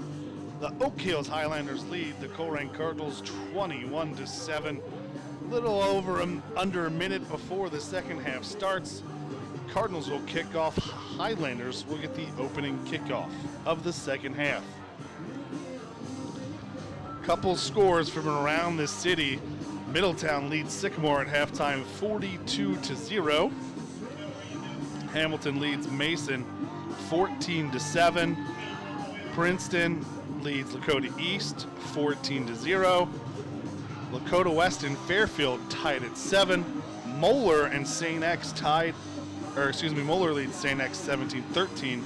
Elder trails the other St. X from Louisville 14-10. LaSalle over Withrow 7-6. And Kings and Anderson tied at 7. So the Cardinals are going to kick off here to start the second half, trailing 21-7. This, you hate to say it's the biggest drive of the game because when you're down, every drive seems big, but this is a huge, huge drive for the Cardinals here on defense to start this second half. We talked about it a little bit in the first half. It appears they're down a couple of starting defensive linemen. They've been shuffling people in and out at the linebacker spot as well, trying to find a way to slow down the Highlanders when they run the ball, which they've had great success doing. We were given halftime stats, and again, thanks to Gary Schatz and all his efforts, taking a look here. This says that Oak Hills had well over 100 yards rushing in the first half, which makes complete sense, right? So they're having success doing that. The Cardinals have got to find a way to slow that down because they are fortunate to have scored their first touchdown of the year here in the first half, but they can ill afford to go down too many touchdowns if they have aspirations of pulling out the win tonight. 46, Blaine Schurz. So Blaine Schurz on to kick for the Cardinals. And we are underway here in the second half. And kick caught inside the 10-yard line, taken up to the 20. One tackle miss, but good held up and tackled down is number 14, taken out to about the 20-yard line. Number 14, Aaron McFarland. And that's where they'll start off, first down and 10. Aaron McFarland on the return. He's really been Mr. Everything for the Highlanders tonight. He kind of is Mr. Everything for Oak Hills. Good job by Mike Johnson here as he closes in. Doesn't finish the play, but at least makes McFarland jump in the air and slow down and allows number 45, Gaffney, to come in and make the tackle.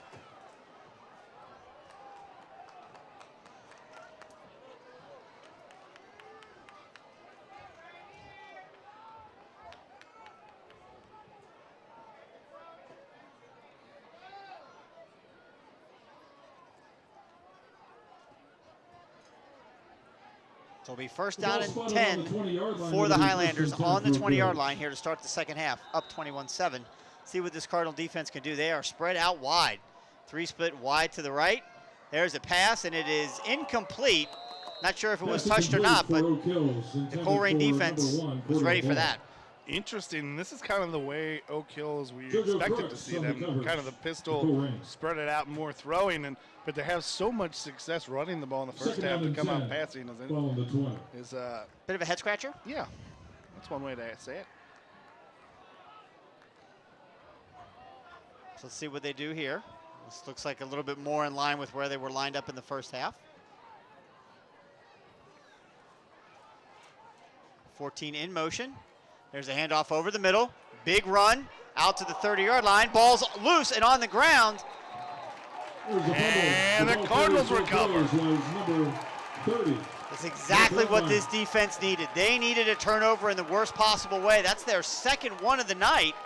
And there's a couple of mistakes earlier in the game, but Malachi Smith head right on the ball.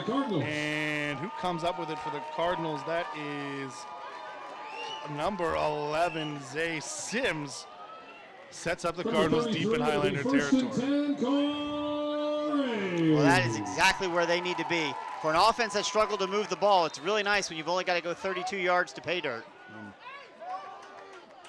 Malachi Smith right there, head right on the ball.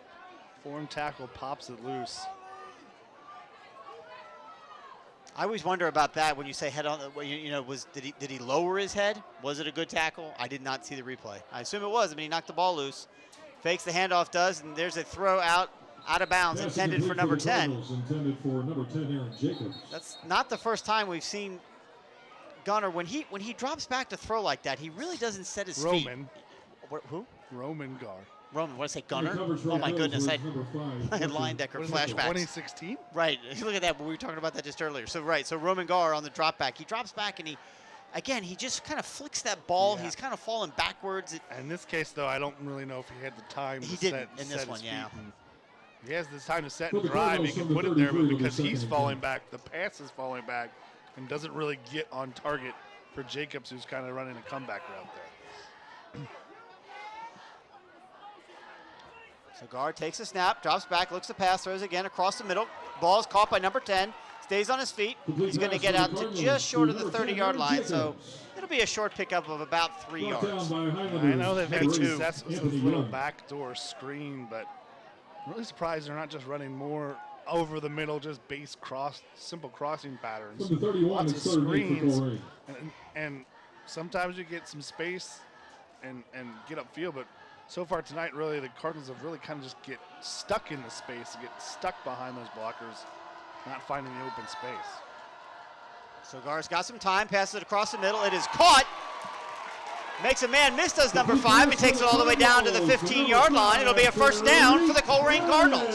Tariq Evans just sits at the marker, makes a nice catch, turns around, gets upfield, and gets a Cardinal first down. Now, how hard was that? First and 10, hard, right? You can see it right here on the replay. He's got some time. Good job by the offensive line. It collapsed late, but he tossed it right across the middle. Nice catch by number 5, Tariq Evans, to pick up the first down. So first and 10 for the Cardinals. They sit on the 15-yard line of the Highlanders with an opportunity here to get some points on the board and close this gap. 2 tight ends into the game for the Cardinals. Gar's got it, hands it off this time to number 13, who takes it across the middle. Gets through the initial defense and then gets tackled after a short gain, maybe down to the 11, 12-yard line. We'll see where they mark it.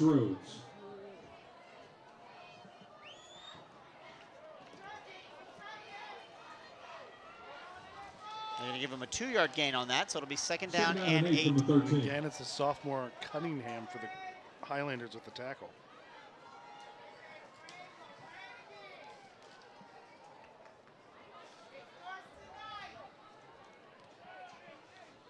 Davis once again lined up right next to Gar in the backfield. He takes it, looks to throw, and he does, and it is incomplete. Well beyond the intended receiver of number 10. It's going to be third down and 8. Aaron Jacobs, the intended receiver.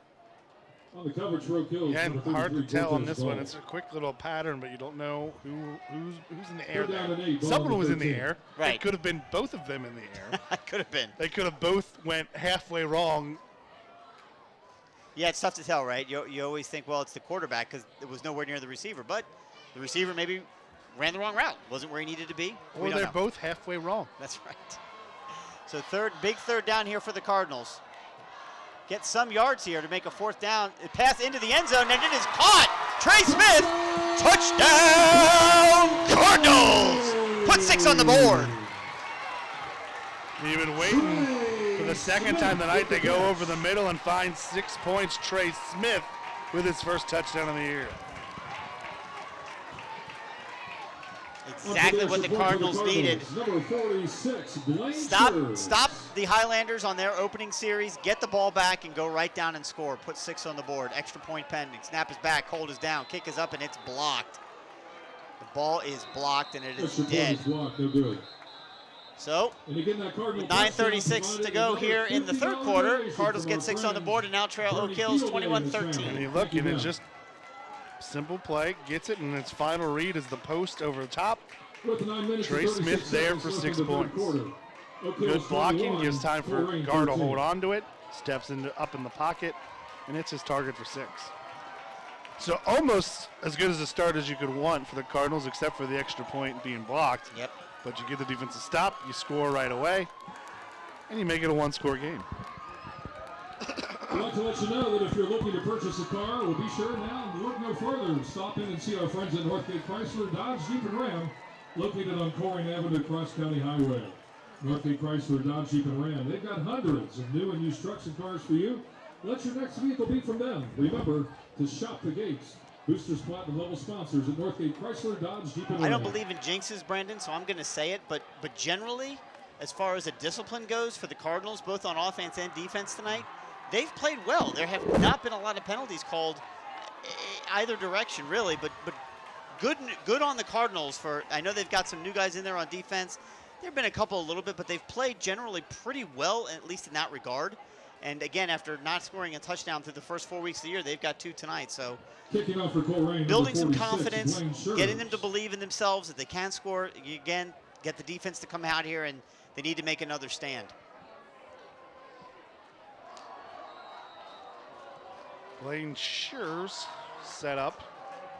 It's still interesting because he's a sophomore, not a freshman. But they still haven't got, I know he's a soccer player and he's not there full time, but he's still got to get some stickers and an onside kick off the front line, and Oak Hill's able to come up with it. I don't know if that was intentional. I was a little. But he kicked a low line driver and it hits right off the front line. Cortez ball. Doesn't get the most friendly Cardinal bounce. Yeah, he bounced it. I think that was hard to tell if that's intentional. I was just saying he's a soccer player, right, normally, so you don't know. He doesn't have the full-time stickers on his helmet. Normally something you see from a freshman, but you know what? Not too half bad. So it'll be 1st down and 10 for the Highlanders on their own 35-yard line. So not bad starting field position. The defense is going to have to work just that much harder. And I think we have our answer why we haven't seen Donovan Chambers on offense, because now he's playing cornerback for the Cardinals. Oh, my goodness gracious. Patchwork defense trying to make it work. There's a snap back, handoff over the middle. And he's just going to muscle his way out for a 5-yard gain up to the 40. Yeah, I think that's the first handoff we've seen and run by Will White. Yep. Saw the sophomore Longmire's the one who fumbled it. Jabril Shanti. Yeah, we did not see him at all in the first half. White there with his first carry, maybe going to get a little bit more opportunities after the mistake by the young sophomore.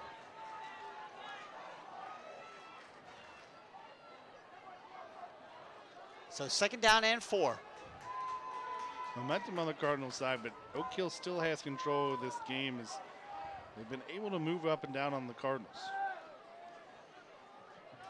Complete pass for the Highlanders to number 1, pass Cordell to the Ball. sticks, and it's going to be just enough for the 1st down. Yep. Push out of bounds by Cardinals, number 6, Ali Carter. Schreiber is certainly a capable quarterback, would you say? Yeah, he probably doesn't throw the prettiest ball. Probably. Honestly, he's been better as a runner in the night than a thrower. Yeah, I mean, it seems like he's making good decisions. Yeah, but at this level, with this offense, I don't think you're asking him to do anything spectacular. Just make good decisions. 14 in motion, pitch back to him, and we've got whistles. False start. Plays dead. No kills.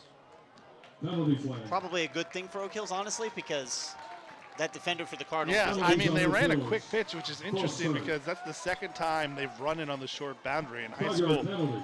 The hash marks are a It'll be little first and wider than 15 they for the are. 40. I mean, they just narrow at each level. They're a little bit narrow in college and even more narrow in the NFL. Yeah. So they're running on the short side. They're running that pitch way outside to the shortest part of the field, so he has the least amount of space. It's the second time they've done that tonight. He got a minimal gain, about 4 or 5 yards the first time. That one was in trouble, but it won't matter because of the penalty. So first down and 15. There's a counter across the middle, makes one man miss. Gets taken down by number 11 of the Cardinals, the second man to get to him. He's going to pick up about 6 yards on that first down Ball run. It'll be carried for second and Oak 9. Hills, number 16, Mari Dawson Cooper was Sweet. there. That's the play they scored the Brought down touchdown by on to Cardinals, number 11, McFarland Zay in the Sims. first half. This time Dawson is there to slow him down and make the tackle. He just misses it. Yep. Close And runner again, on the 46. kind of indicative of the Second down Cardinals and here. 9. They have just struggled on that second level to make plays. So second down and 9. Not quite at midfield.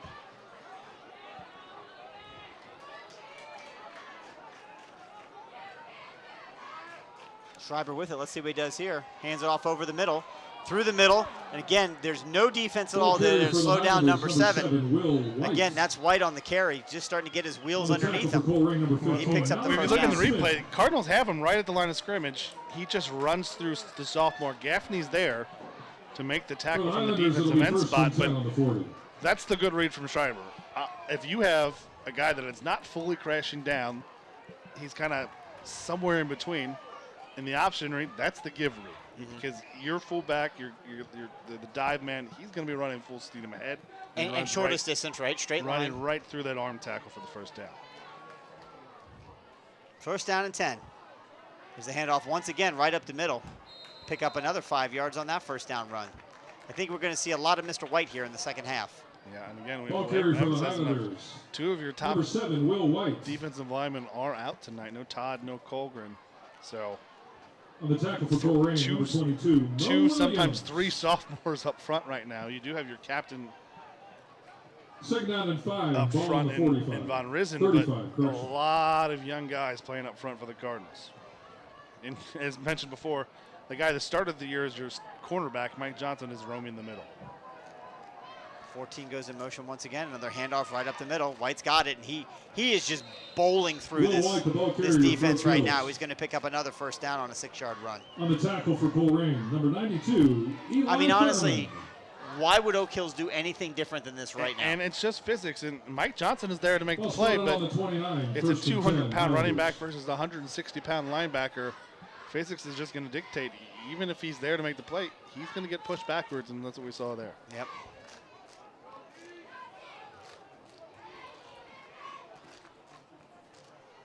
Need to get all these 15-year-old sophomores in the weight room. Just give them a chance to grow and beef up. There's a handoff once again right over the middle. I mean, stopped at the 25, but bowls forward all the way down to the 22. So it's going to be a 7-8-yard run on that first down. Was that White again? I'm assuming it was. Second down and 2 from the 21. Yeah, I mean, he's going to just, I mean, there's no answer for him right now on defense. Don't have to overthink it, right? If you can run the ball. That's what they did their first drive to start the half. They overthought it. They come out throwing, and even then they still had a big play. It was the turnover that really was the only stopper. Well, there we go. There we go. That's a good play by the defense. He tried to take it off tackle the other way, and the defense was there to Zay sniff it out. Sims on the tackle for the Zay Cardinals. Sims and Mo Williams there to make the play. And that's what we haven't seen Third down again. and 3, ball on the 22. The defensive line's job is to get in the way. It's awesome when you're there and not get pushed back, but we just really haven't seen the Cardinals able to, on the second level, when we say second level, you mean those linebackers and that safety to step up, go forward. They've been on their heels going backwards, being the nail instead of the hammer. Yep. So there we go, man in motion. There's a handoff to number 14 who's running a counter, and he's going to pick up plenty for the first down, does McDonald. Stays on his feet and gets tackled out of bounds, but not until he gets all the way down to about the 14-yard line. Yeah, the Cardinals were there, and really that's just Allie Carter and going against Oak Hill's best ball carrier, just McFarland, and he's there, but McFarland makes the play, makes the miss, and he gets around to the edge to pick up the first down. Oof. I did want to let everybody know that we do have a lost debit card, a Visa debit card. Number 15 came down a little awkward there on his leg. You see he kind of had folded up there on the tackle attempt. Here in the press box. So Skyler coming up. We've got it if you're missing it. He doesn't seem to be excruciating pain. It's a cramp. You guys were there's some of the replay of him being tangled up. It's a cramp. Yep. Because it's the opposite leg, and they're just massaging his calf. Working it out.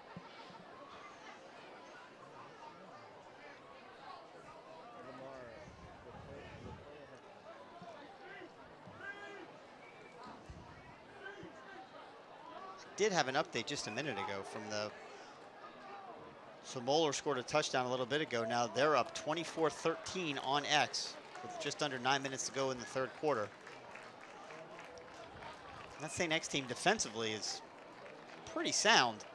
Offensively, I would say they're fairly average, but defensively they're a sound team. But Moeller again with all-world quarterback Matt Ponatoski. And I think they have a junior and a senior D1 level tight ends. I think he gets the senior back this week too. So yeah. So from the 13-yard line, it'll be 1st and 10 for Oak Hills. 1st and 10 for the Highlanders at the Colerain 13-yard line, so they can pick up a first down without needing to score the touchdown. So the defense has got to find a way to bend but don't break here and keep him out of the end zone. The handoff once again up the middle. White's got it, and if he just keeps his balance, he just starts running. He gets inside the 10, but he just kind of ran right through people. Number 92, Eli Thurman. Yeah, Mike Johnson again is there, but not on square foot, and it's hard to make a tackle standing on 1 foot with an arm tackle. Yeah. Not enough strength to keep White there. Ball spotted on the 8-yard line. So 5-yard pickup, 2nd down and 5 for the Highlanders. You don't want to say it's a backbreaker, but again, we're nearing the end of the third quarter already. If they find a way to put it in, maybe go up 27, 28, down 2 scores, that makes it tough. This is a long, sustained drive for Oak Hills. Yep.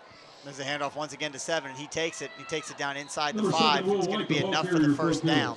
It'll be 1st and goal, Highlanders. Yeah, we'll see. The spot is not. No, it's going to be 3rd and short. Although, almost if you're the Cardinals, you'd rather it be first down because I think it's a little easier to defend. Like, this is basically 6 downs to get 3 yards instead of 4 downs to get 3 yards. Fair point.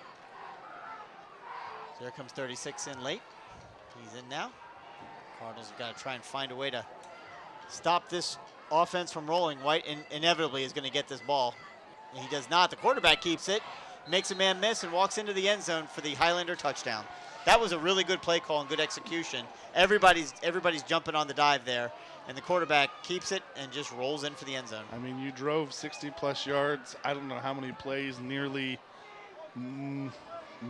6 minutes? 6-7 minutes off the clock. Number 4, Lincoln Schreiber, the ball on the dive, Hills. And the one time you pull it back is when you set up the touchdown. Touchdown, Oak Hills. We've seen many a quarterback in Colerain history do that, right? Use the fullback in the ends to march all the way down the field, and then they get greedy at the goal line. We have a flag before the kick. Going to be offsides against the Cardinals. That is one bugaboo that this defense has had all year is the offsides. And quite frankly, it's a little frustrating. I mean, it's week 5 now. Yeah, I mean, it's a little more forgiving on the extra point because you're trying to jump it. Although we have seen 3 times this year, twice against the Sal, where you jumped it so much to try to block it that a bad snap led to 2 points. Yeah. Because bad snap, pick it up, but everyone's going for the block and not the ball and not the player with the ball. That they pick it up and run it for 2 around it. So they're just going to move that ball a little bit closer and retry the extra point.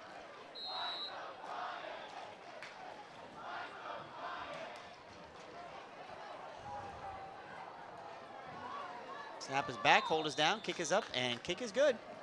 So with 3:08 left to go here in the third quarter, it is the Oak Hills Highlanders up 28-13 on the Colerain Cardinals. Cardinals having missed an extra point, having that blocked, I should say, on their last touchdown, so they are down 15. They're going to need to find a way to get down and get some more scores on the board, but even more importantly, they're going to have to find an answer to slow down this Oak Hills offense, which has decided they're just going to run the ball. Got quite a barn burner in there between, was that Kings and Anderson? Anderson, a favorite I know before the season to potentially make a run at a Division II state championship. Brandon, are they still rolling in that direction? 28-10 over Kings, and they runner-up last year. And honestly, if it doesn't snow, I think they might have had a better chance of winning it than they did. They still only lost on they still lost by one score in the last drive of the game. But Lakota West and Fairfield announced still tied at 7 into the fourth quarter. Mason and Hamilton are tied at 21 going into the third, or going into the fourth. Going into the fourth. Middletown has added another touchdown. What is that, like 49-0? 49-0. Over Sycamore? Sycamore. Without a doubt, the game next week against Sycamore for these Cardinals is a real opportunity for them to get a win on the year, because it's going to get, it was this week and next week, and then after that it's going to get markedly more difficult, because right after that is Lakota West. We still have Mason and Hamilton in front, so it's going to get way more difficult for these Cardinals after next week. Elder has come back to take the lead over. The previous play, there was a penalty.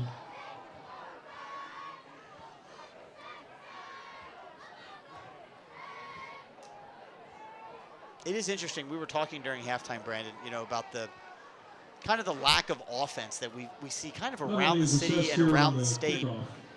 Really just in the past maybe 5 to 7 years, right? You see it in smaller roster sizes. You made a really good observation about lack of depth on some teams, and we see it here tonight for Colerain, right? I mean, you see kids that are out there, sophomores, trying to make tackles. They're 150, 160 pounds.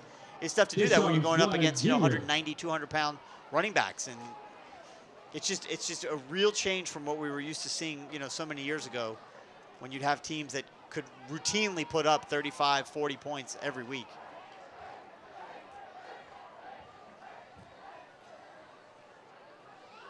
There was a personal foul on the Cardinals on that extra point, so Oak Hills kicking off from the 45 of Colerain.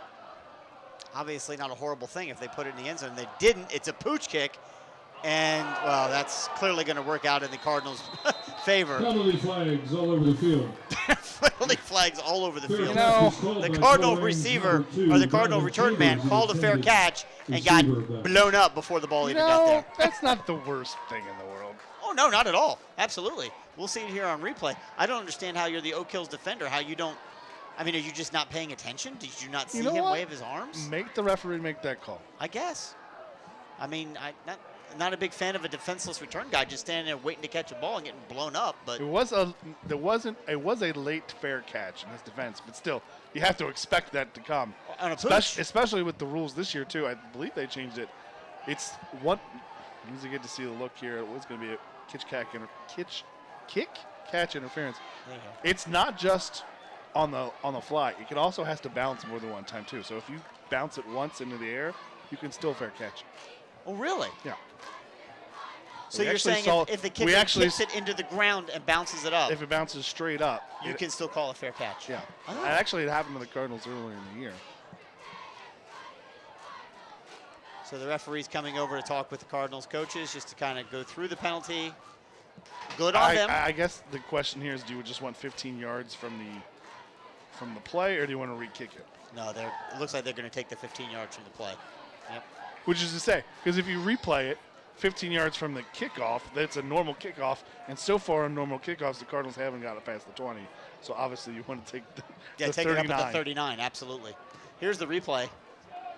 For the Cardinals, no, that wasn't a very late fair catch. 39. That was just, you know what? If I'm going to get a penalty, at least get a penalty.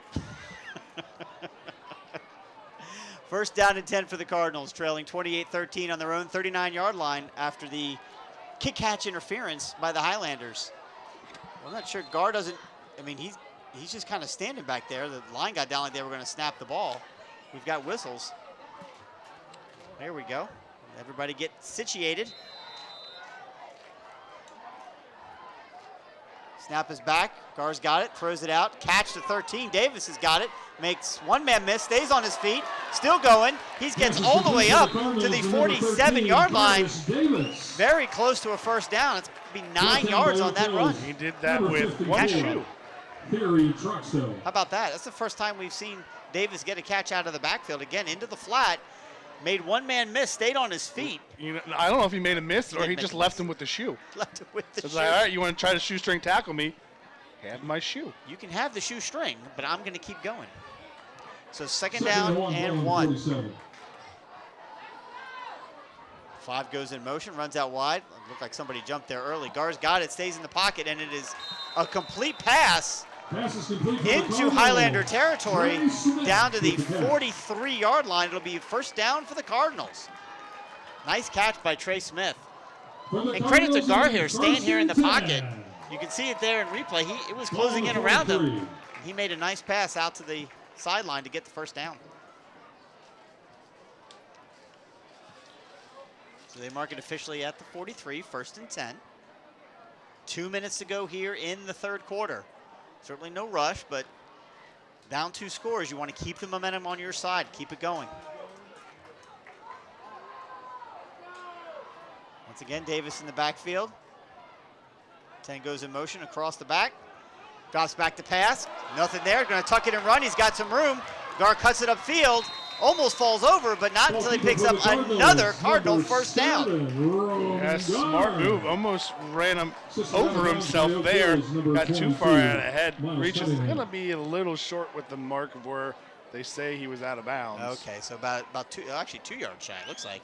Yeah, I see the stumble there, and as a forlorn New York Giants fan, I can never see that and not think of the years ago when Daniel Jones had a breakaway to the end zone and literally tripped over nothing and fell down at the 5-yard line. As it turns out, all you have to do to be a better quarterback is get out of New York. As it turns out. There we go. Gar's got it once again. It's a catch across the middle. It's going to be enough for the first down, taken all the way down to the 15-yard line.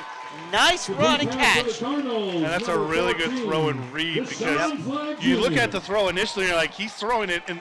He's not throwing it at defenders, but he's throwing it in the middle of 3 Oak Hills defenders. But then once the receiver comes into it, you realize he's throwing right in the soft spot of his zone. Gets it over the linebackers in front of the safety. Really good throw and catch. And outside of that one drop earlier in the game, anytime a Cardinal has got their hands on a pass, they've been able to pull it in. So first down and 10 now at the 15-yard line.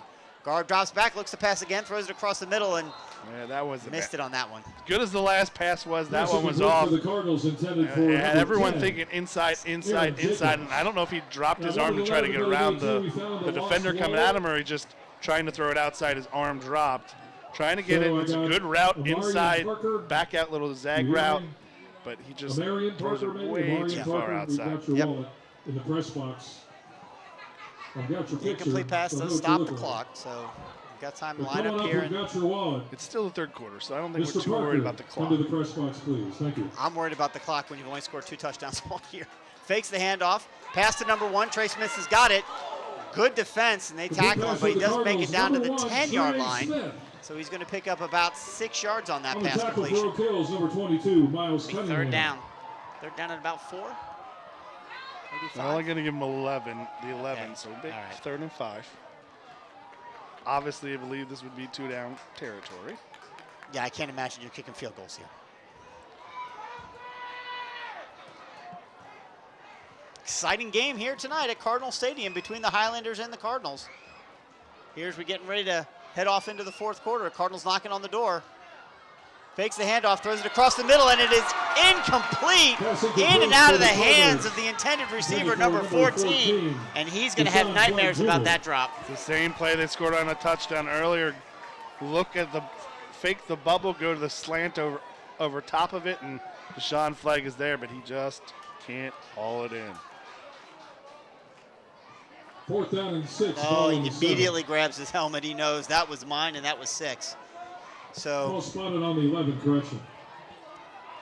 Ball spotted on the 11-yard line. It is now 4th down and 6. Again, they can get the first down without scoring a touchdown, but they're going to need to get 6 yards to do it. Gar's got it, drops back to pass, looks for his receiver, and it is almost picked off. Threw it behind the intended receiver, number 10. And it was almost picked off in and out of the hands of an Oak Hills defender. It'll be a turnover on downs, and Oak Hills will take over on their own 11-yard line. Yeah, and I want to say that a huge Oak Hills mistake turned out to be a blessing. Yeah. Because they forgot to guard the slot receiver. Everyone is yelling at Gar. There's no one covering the slot receiver, so you can kind of see it. He kind of pauses because I don't think that's his first route. Right. Oh, for his first read? Or his first read. Yeah. So he pauses, and that's just enough time for the defender to get there, and he kind of throws it behind because he's not throwing in motion, but yeah, not what you wanted execution-wise on fourth down. That was that drive offensively defines this year for Colerain, right? That's it. You get all the way down there, and then you have a drop pass in the end zone. Well, here we go. We have a false start call against the Highlanders, move them back 5 yards. They'll head back to the 6. But you have that great entire series. Good play, no offensive penalties. Get all the way down to the 11-yard line. From the 6. A bad throw to on the right. Bad throw on the left, drop pass in the end zone, and there you go. You turn it over on downs. It's execution. That they're just not executing at the level they need to.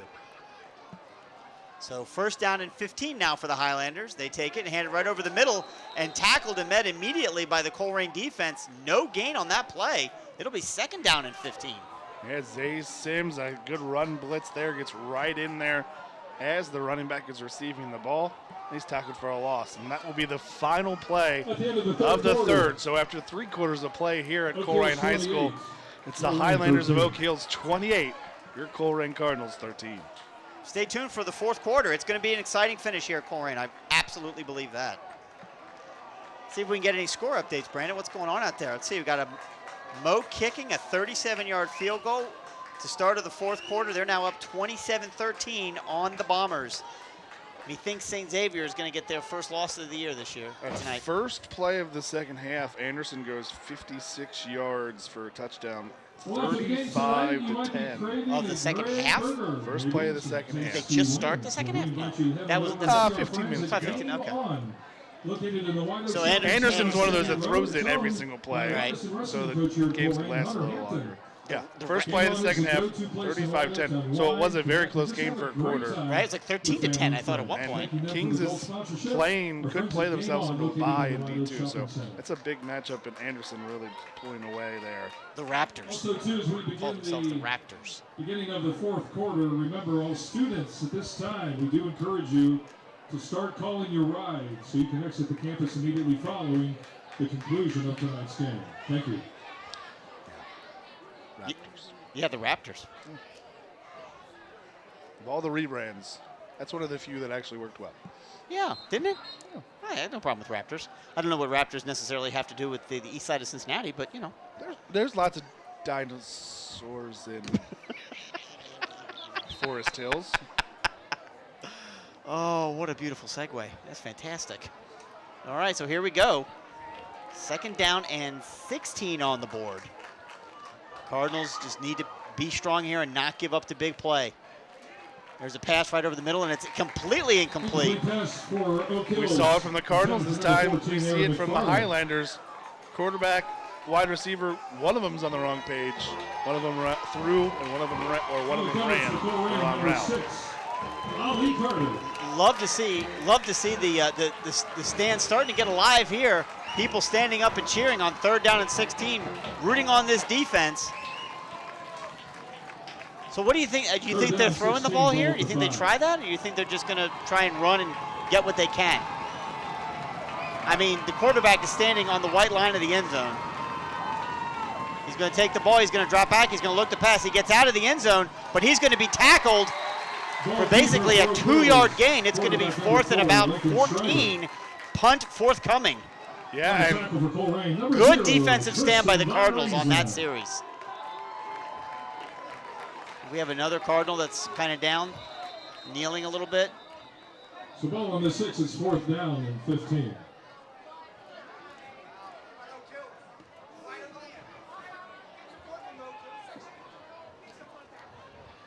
Yeah, and Mike Johnson is trying to stay in, but the Again, a referee said reminder blow that the if your whistle. last That's name number is 12? Parker, Yeah. Yeah. Yep. Yeah, he looks like he you've got, got a lost bent wallet. over a We've little got bit. it He's here hurt a in little the bit. press Get him box. off. Mr. Parker, Give him a breather. Did his please job. come to the press box for your wallet. Thank you. Almost looks like he maybe got the wind knocked out of him. Snap is back in the end zone, and it's a high kick, but it's straight up. It's going to bounce at the 28. It's going to go all the way out of bounds at about the 30, we'll call maybe the 36, 37. Where are they going to mark it, 35? There's a flag on the play. Here's an interesting thing. Tell us, Brandon. Number 6, Allie Carter, just got completely. Who? The Cardinal defender. Okay. Got completely horse-collared going in for the block. Like, he had it going in and just got horse-collared. Wow. So the Well, question is, that's do you legal. take the result of the shanked punt? Because I think that's what they're going to call it, unless it's on the Cardinals. Does that apply? You make them re-kick it, or can you take 15 yards on top of where it ended up? No, you would take 15 yards on top of where, I mean, the play went on, right? What? I'm sorry, why are they pointing at Colerain? What is Illegal man downfield on the punting team is the penalty. a legal man downfield? There can't be an illegal man downfield on the Cardinals. They're the kicking team, or the receiving team. That doesn't make any sense at all. I'm confused. So what is happening? Well, why is the ball being marked all the way out at the 21-yard line?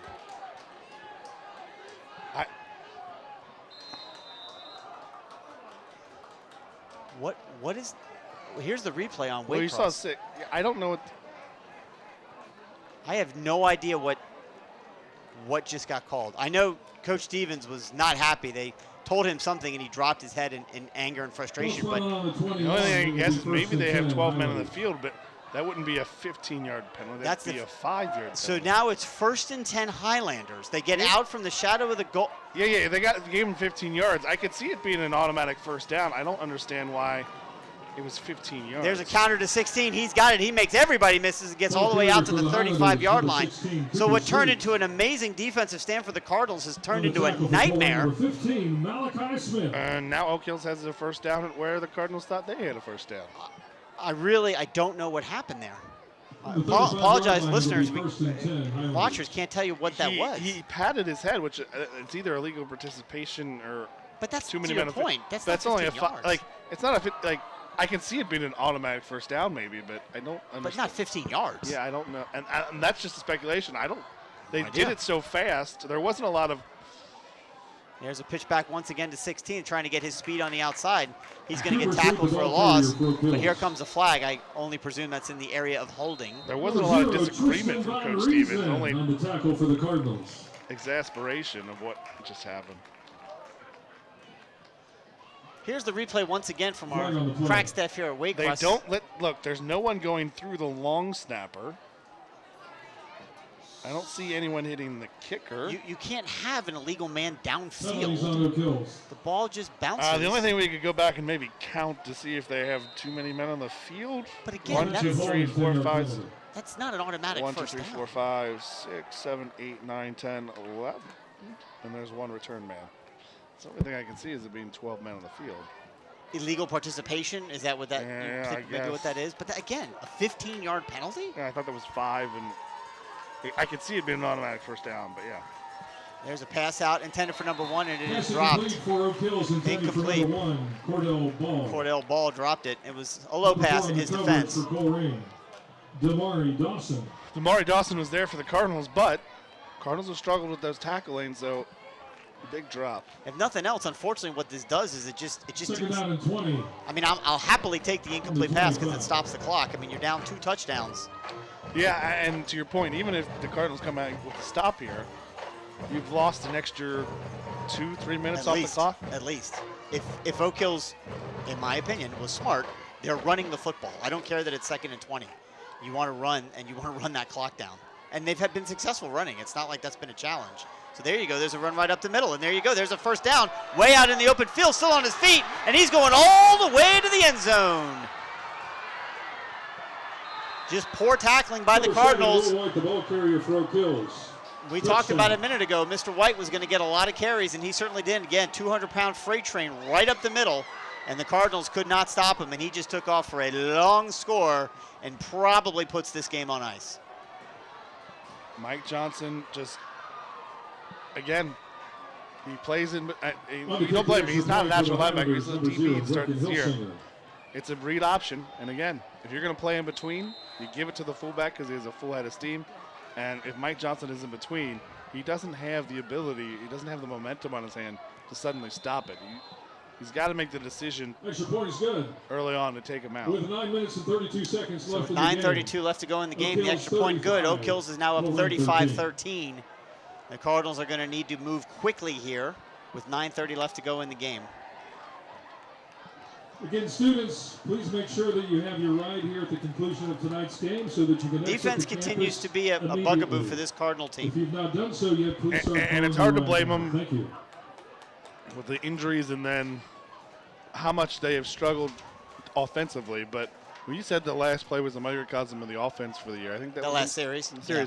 That's the microcosm of the defense right there. They do everything right, set themselves up, and then just one silly, costly mistake gives it right back to the other team, gives up a big play, momentum's deflated, and once you've tried so hard to make that stop, you've worn yourself down, you're a little bit deflated, and then boom, big play comes the next time.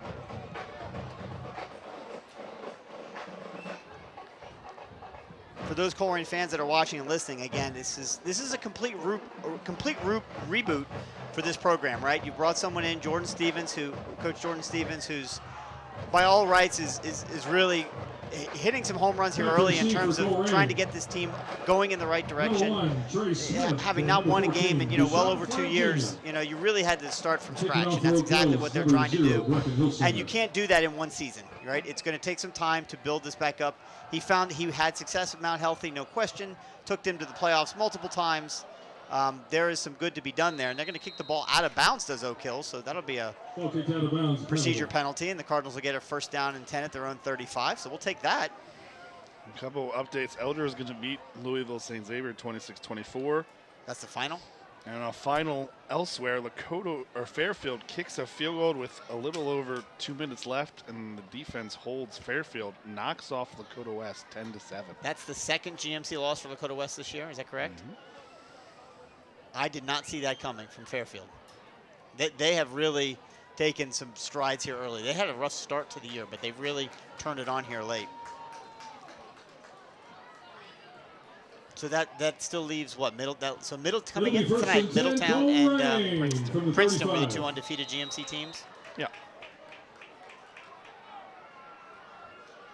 Snap is back to Gar. He looks to pass, nothing there. Tucks it, goes down. Almost lost the ball, but kept it. But he's going to be sacked. Technically, I think that's his first sack of the night. I think so, too. He did a good job. It looked like he was holding that ball pretty loose. I thought it close, but he one had a good hand grip on that it. ball. Jeez, Pete's. 2nd and 15 from the 30. Kudos to him for holding it on, but I'm sure in game film someone's going to say, son, when you feel them that close to you and they're around your ankles, 2 hands on that ball and go down. We're not heroes here. A turnover here would be absolutely devastating. So 5-yard loss, 2nd down and 15.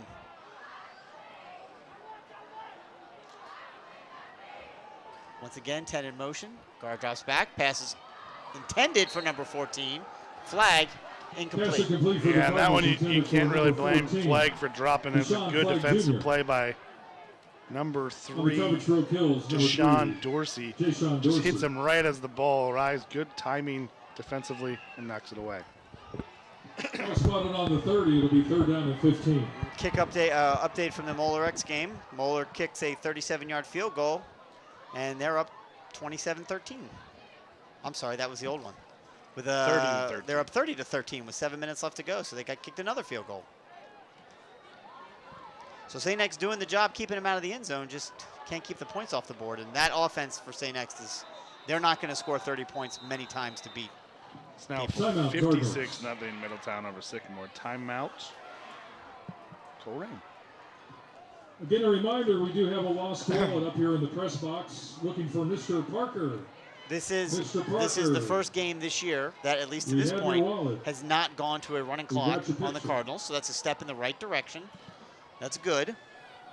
Again, We know where you live. haven't played poorly Come on up, necessarily, please. just We wanna not give it to you. executing when they need to execute. And, you know, you'd like to your point, we talked about the fact that defense is down maybe a few starters on the defensive line, which means when you don't have a lot of depth, you got some guys playing out of position. They're not necessarily comfortable. But you know what? It's week 5. Every team probably has that to some degree, although looking at the stats for Oak Hills up to tonight and who they've got out there on the field, they don't seem to be suffering from maybe that injury bug. And they're performing well. They're doing what they need to do. So injury's not an excuse, but it is difficult when you're dealing with a young team to begin with, and you have injuries on top of that. So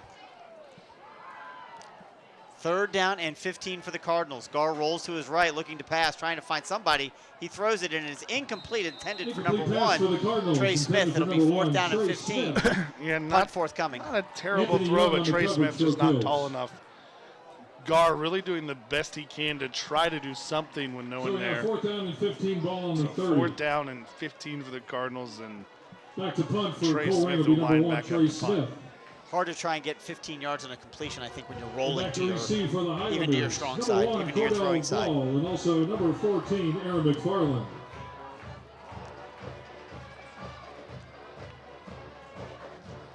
There's man in motion. See if we can avoid penalties here. Trey Smith, not a bad kick. Caught and brought up, and here goes McFarland. Gets tackled. There's a On the flag return on the for play. Bills, number 14, He's tackled Aaron just short McFarland. of the 50. They better not give him On the the tackle 50. for They're giving Colerain, him the 50. number He was tackled 18, before Yuri that, L. but that's Freeman. okay. I think that's probably going. I have no you're idea going to what the see penalty is. right there was the block in the back or holding. There's a flag on the play. So that's going to knock Oak Hills back. I would say the Cardinals have won the penalties battle tonight. They do not have the penalties they've had previously. So knock them back 15 Correction, yards. penalty on Oak Hills. Or 10 yards, Illegal excuse me. block. 15-yard penalty. Ball spotted at the 35. Is that a It'll be 15-yard 1st and penalty? 10 Highlanders. I was right the first time. So all the way back to the 35-yard line go the Highlanders, up 35-13 with 8:22 left to go in the game. Again, Colerain will be back here next week against Sycamore. Again, if you're in the area, I encourage you to come out and support these Cardinals and watch them. They're exciting, if nothing else, and unpredictable.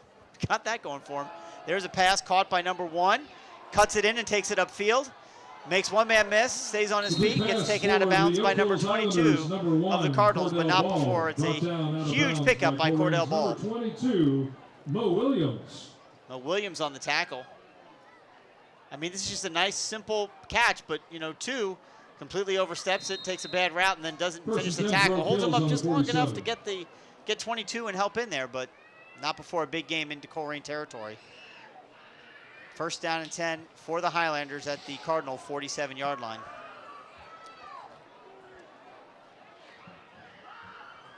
Again, I think I'm just running the football here, right? There's a fake handoff. Quarterback keeps it. He's got some running room. Cuts it back up inside. Gets down to the 40-yard line. Falls forward to the 39-yard line, which is well they'll mark him. So 8-yard run on 1st down for Schreiber. On the tackle And for Colerain, again, it's Donovan just Chambers. nothing on the second 22 has got him right there, right? level. Oh, no, he Zero's didn't, got sorry. him right there. Ball spotted Yep. on the Can't 39. It'll be finish 2nd the down and tackle. 2. Yeah. The defense is, they're starting to rack up the time out there on the field now. I'm sure they're a little worn.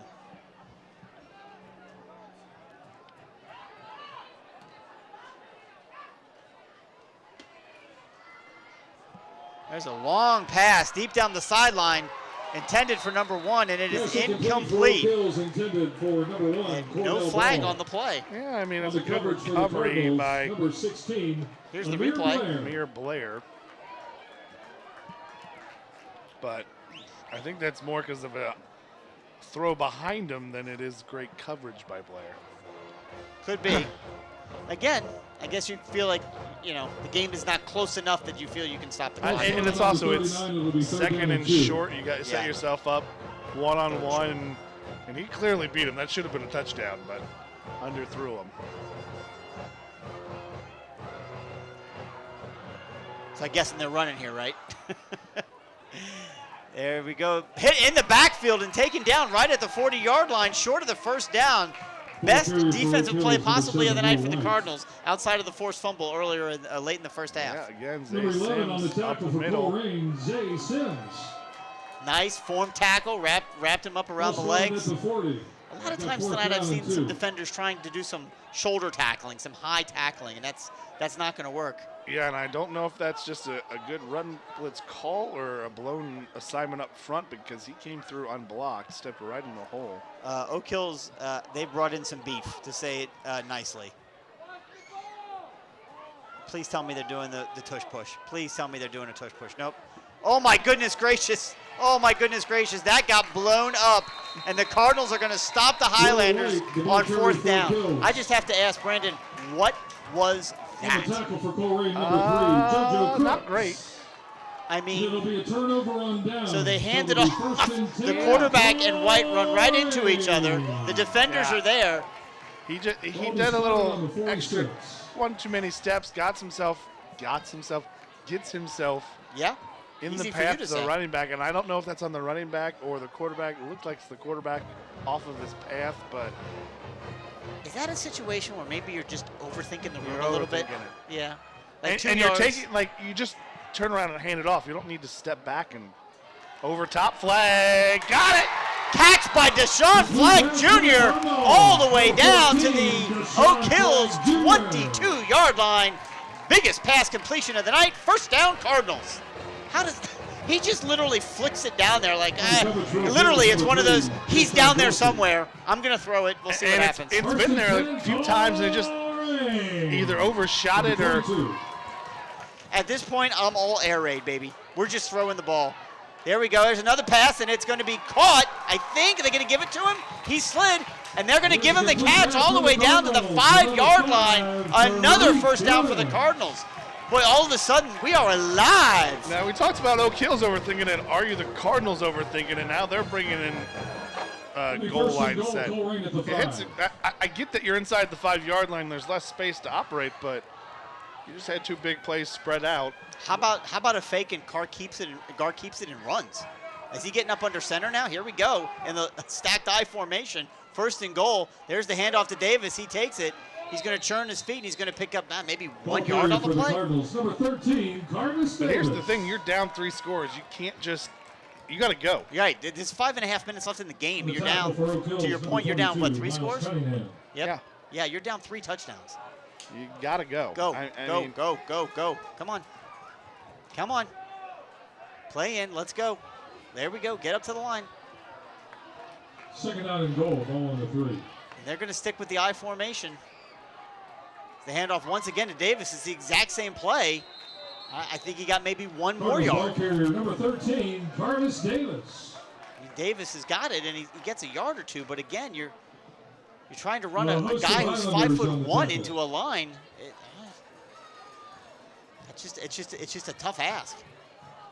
I mean, Third down and goal, ball on the 2. they're going to line up in the I once again. How about a naked bootleg? There's the hand up to the up man now. He's going to take it. another 1 maybe yard. 1 yard. Now it's 4th and goal. So here's the problem. You've gotten 1 yard in every play, but the ball's on the 1.5 yard line. If history is any indicator. Actually going to officially mark it at the 2. Yeah, I mean, I don't. 4th down and 3. It's more like a 2.5. I mean, and here you are now, and you've got to throw the ball, right? Well, here's the other thing. You've wasted like 2 minutes extra. Right. I mean, they're lining up in the I, but he's I mean, it's a pitch. It's a pitch to 13. Davis is going to try and get to the end zone, and he does! Touchdown, Cardinals! Davis takes it into the end zone to put 6 more on the board, and you got to stay out there, Gar, because you're going to go for 2. You're not coming off. Yeah, they're going to go for 2, obviously, having missed the extra point on the last one. Offense's coaches throwing their hands up when they tried to come off the field, telling them, stay out there. We got to get 2.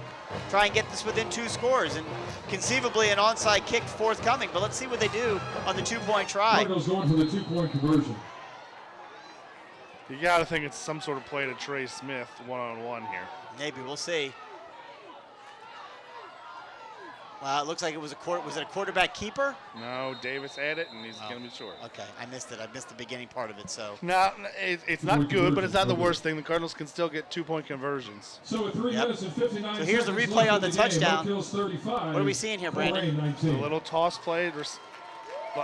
Blockers get just enough to give him the edge, and he just needs to get to the goal line. He doesn't here. Tried a little stretch play, and it's just not there. He does a good job of staying on his feet, but he's in the grasp and can't get away. Look at that. He stayed on his feet the whole time. That's that low center of gravity your dad loves to talk about. So the Cardinals fail on the 2-point conversion, but technically they are still within 2 scores. Still just down 16. Yep. All students to please get in contact with your ride now. Thank you. But at this point, with only 3:59 left in the game, there's no margin for error, right? I mean, you're and yes, you scored a touchdown, but you go back to Oak Hills overthinking it down here. Right. You overthink about it. The Cardinals got with a goal to go over the 6-minute mark, but because they went to that big heavy package that took 4 plays, everyone piles up, slow to get up, piles up, slow to get up. The clock is under 4, so you lost almost 2 minutes. Yep, that's a long time. When you need 2 scores. I will say, and it's really annoying as someone trying to look into this game the whole time, whatever team has the drone, that thing has amazing battery life because it's still going. What's the average battery life on the drone? My drone lasts like maybe like half an hour. Again, that Cardinal touchdown an hour provided max. another $50 donation by the Bernie Field Day family. We appreciate that. Thank you. Now, I usually crash it before that. But Jesus Christ. Oh, man. there's also a cheap and Chinese knockoff one. So Trey Smith is set up to kick it off, but you got to think it's an onside kick somehow. Yeah, of course, right? I mean, there's no. Which also makes sense because your regular kicker's a soccer player. He probably doesn't have a lot of time to practice this. So probably Trey Smith, your punter, probably has the most practice at doing these onside kicks. Does he lay the ball on its side? No, he's got it upright, but you got to think this is an onside kick. So there we go. That's not a bad. It takes a bounce. It falls on the ground, but 10 falls on top of it right at about the 46-yard line. And he bobbled it. He didn't catch it on the fly. It hit his hands, and he got on top of it as he fell. Yeah, he knocked it down to the ground and fell on top of it. So not the worst outcome. Well, not great though, right? But not the best. Cardinals do have, 2 timeouts? Yeah, 2 timeouts left. Unfortunately, they had to burn one earlier in this half. That was probably an ill-advised timeout, but needed to take it. The ball will be spotted on the 46. So 46-yard line, 1st and 10 for the Oak Hills Highlanders. So you got to think. And they're not throwing the ball at all, right? They're just running the football. That's all we're doing. You can. I would say this would be a perfect play to throw it. Yeah, but because everyone is thinking you're going to run the ball. Just one play action. Okay. Over the top. Have we seen a play action yet? Yeah, well. Okay. I mean, you're right. I'm just saying, release 14. There we go, a counter up to the middle once again. Big run. Ball carry for the Highlanders, number 14, Aaron McFarland. You're in this weird in-between where you almost didn't. That's perfect if you're Oak Hills. Absolutely. Because I'll take a 9 yards and have to run Number another play to 22 get on a the first tackle down. for Colerain, Mo Williams. So they're not going to use timeouts here. No, and most effectively, you would have had to make one Second stop, down and let one, the ball clock number run, 45. then on 2nd and 3rd down, call the timeouts. But if you're Oak Hills, you're more than happy to. I can get 1 yard for a first down. Yeah. Or not. Again, best case scenario for Oak Hills. You don't get the first down, the clock continues to run. Yeah. No timeouts called. So. And this is one of those ones, you're going to have to do this at some point. I would argue that the time is more important to try to preserve it as long as possible because it's better to have time than try to make it. You can't magically put stuff back. You can't stop it when it doesn't matter.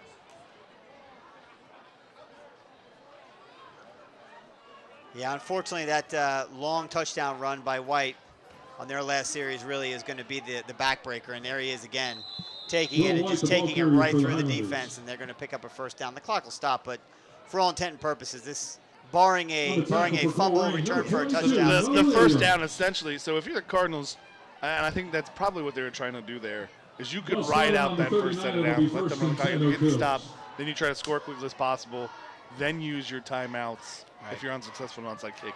At this point, now you have to use your timeouts. Right.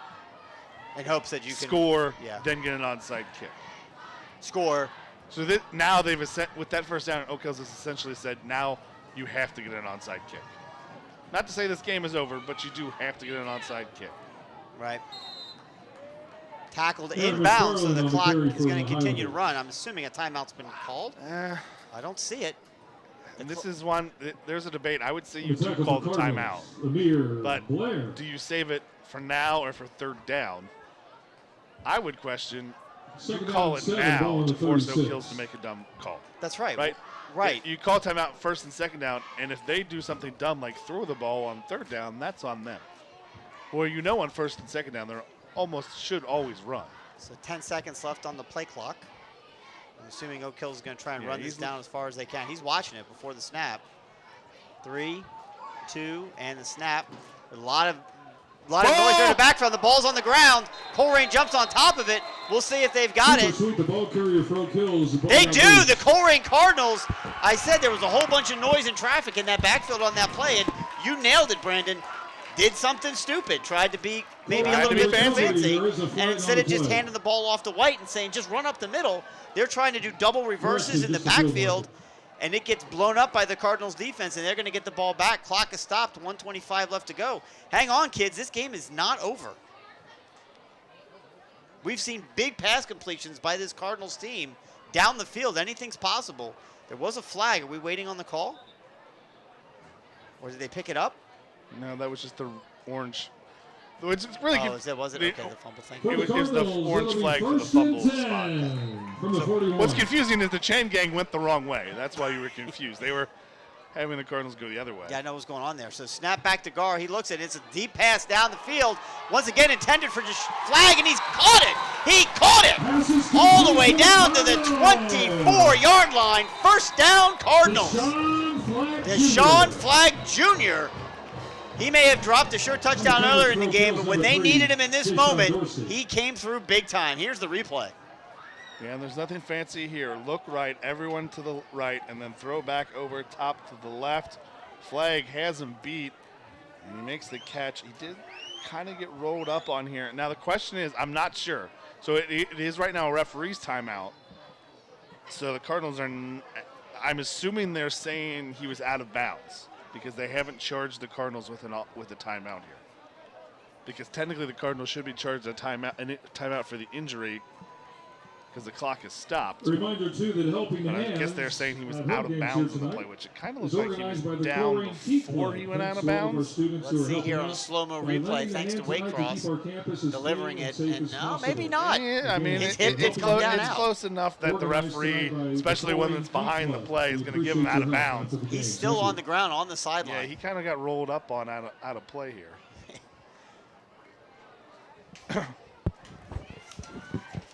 So that your go-to receivers here, 1 and 5, split out wide. Number 10 in the slot. I mean, again, we're throwing the ball here, right? This is a perfect place.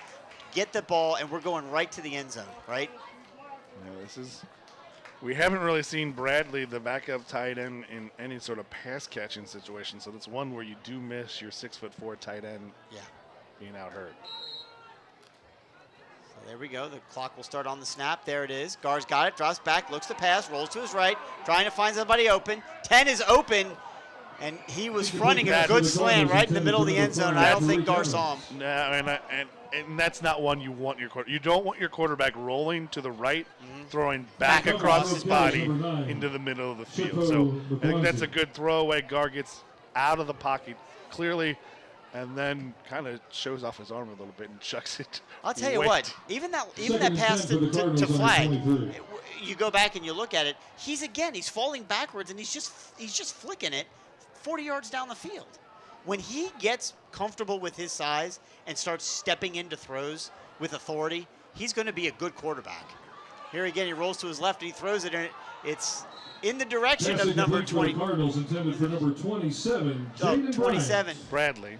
27.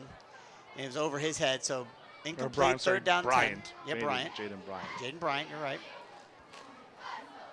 So third down and 10. So we got 2 plays here to get 10 yards or get in the end zone. I mean, a minute left. You want to try and get in the end zone. it's a monumental hill to climb. They're more than likely not going to win this game, but you love to see the fight. You love to see what they can do here when they've got to find a way to get in the end zone. Drops back to pass once again, and it is almost intercepted by number 3.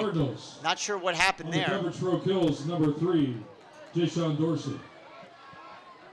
Intended for number 10 for the Cardinals, Aaron Jacobs. Aaron Jacobs, once again, I think the intended receiver, but... We got 4th down and 10, ball on the 23. I actually think Trey Smith was the intended receiver. Oh, was he? Okay. But he ran the wrong route, so... Did he run in? Actually, no, he stopped. Like, not like stopped running, or not like stopped the play, just he stopped route right there.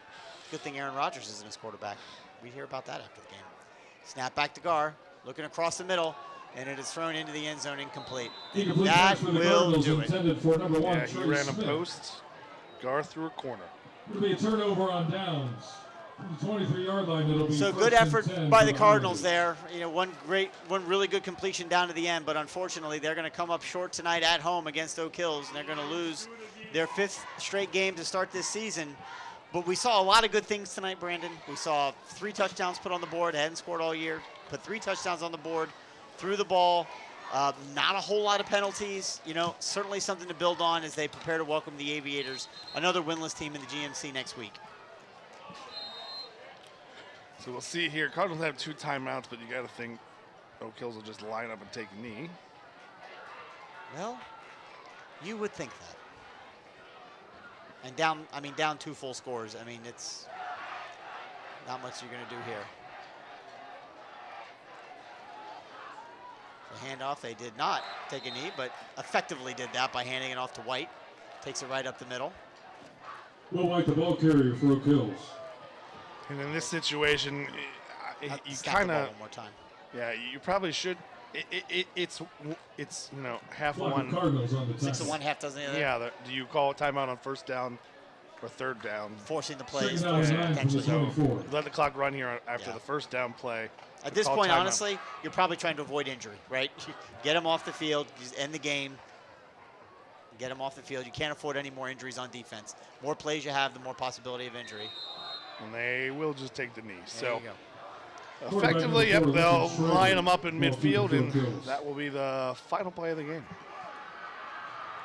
3rd down and 10 on the So the 24. Colerain Cardinals are going to come up short here at home against the Oak Hills Highlanders as they lose their 5th game of the year, and the Highlanders move to 1-4. We thank all of you for tuning in to the broadcast here certainly on Colerain Game Day, live and on Waycross Community Media. Thank you for your partnership, as always, for all you do for the Colerain community. For Brandon Wyatt, this is Chris Ivanitis with Colerain Game Day and Waycross Community Media. Thanks for tuning in, and have a great night.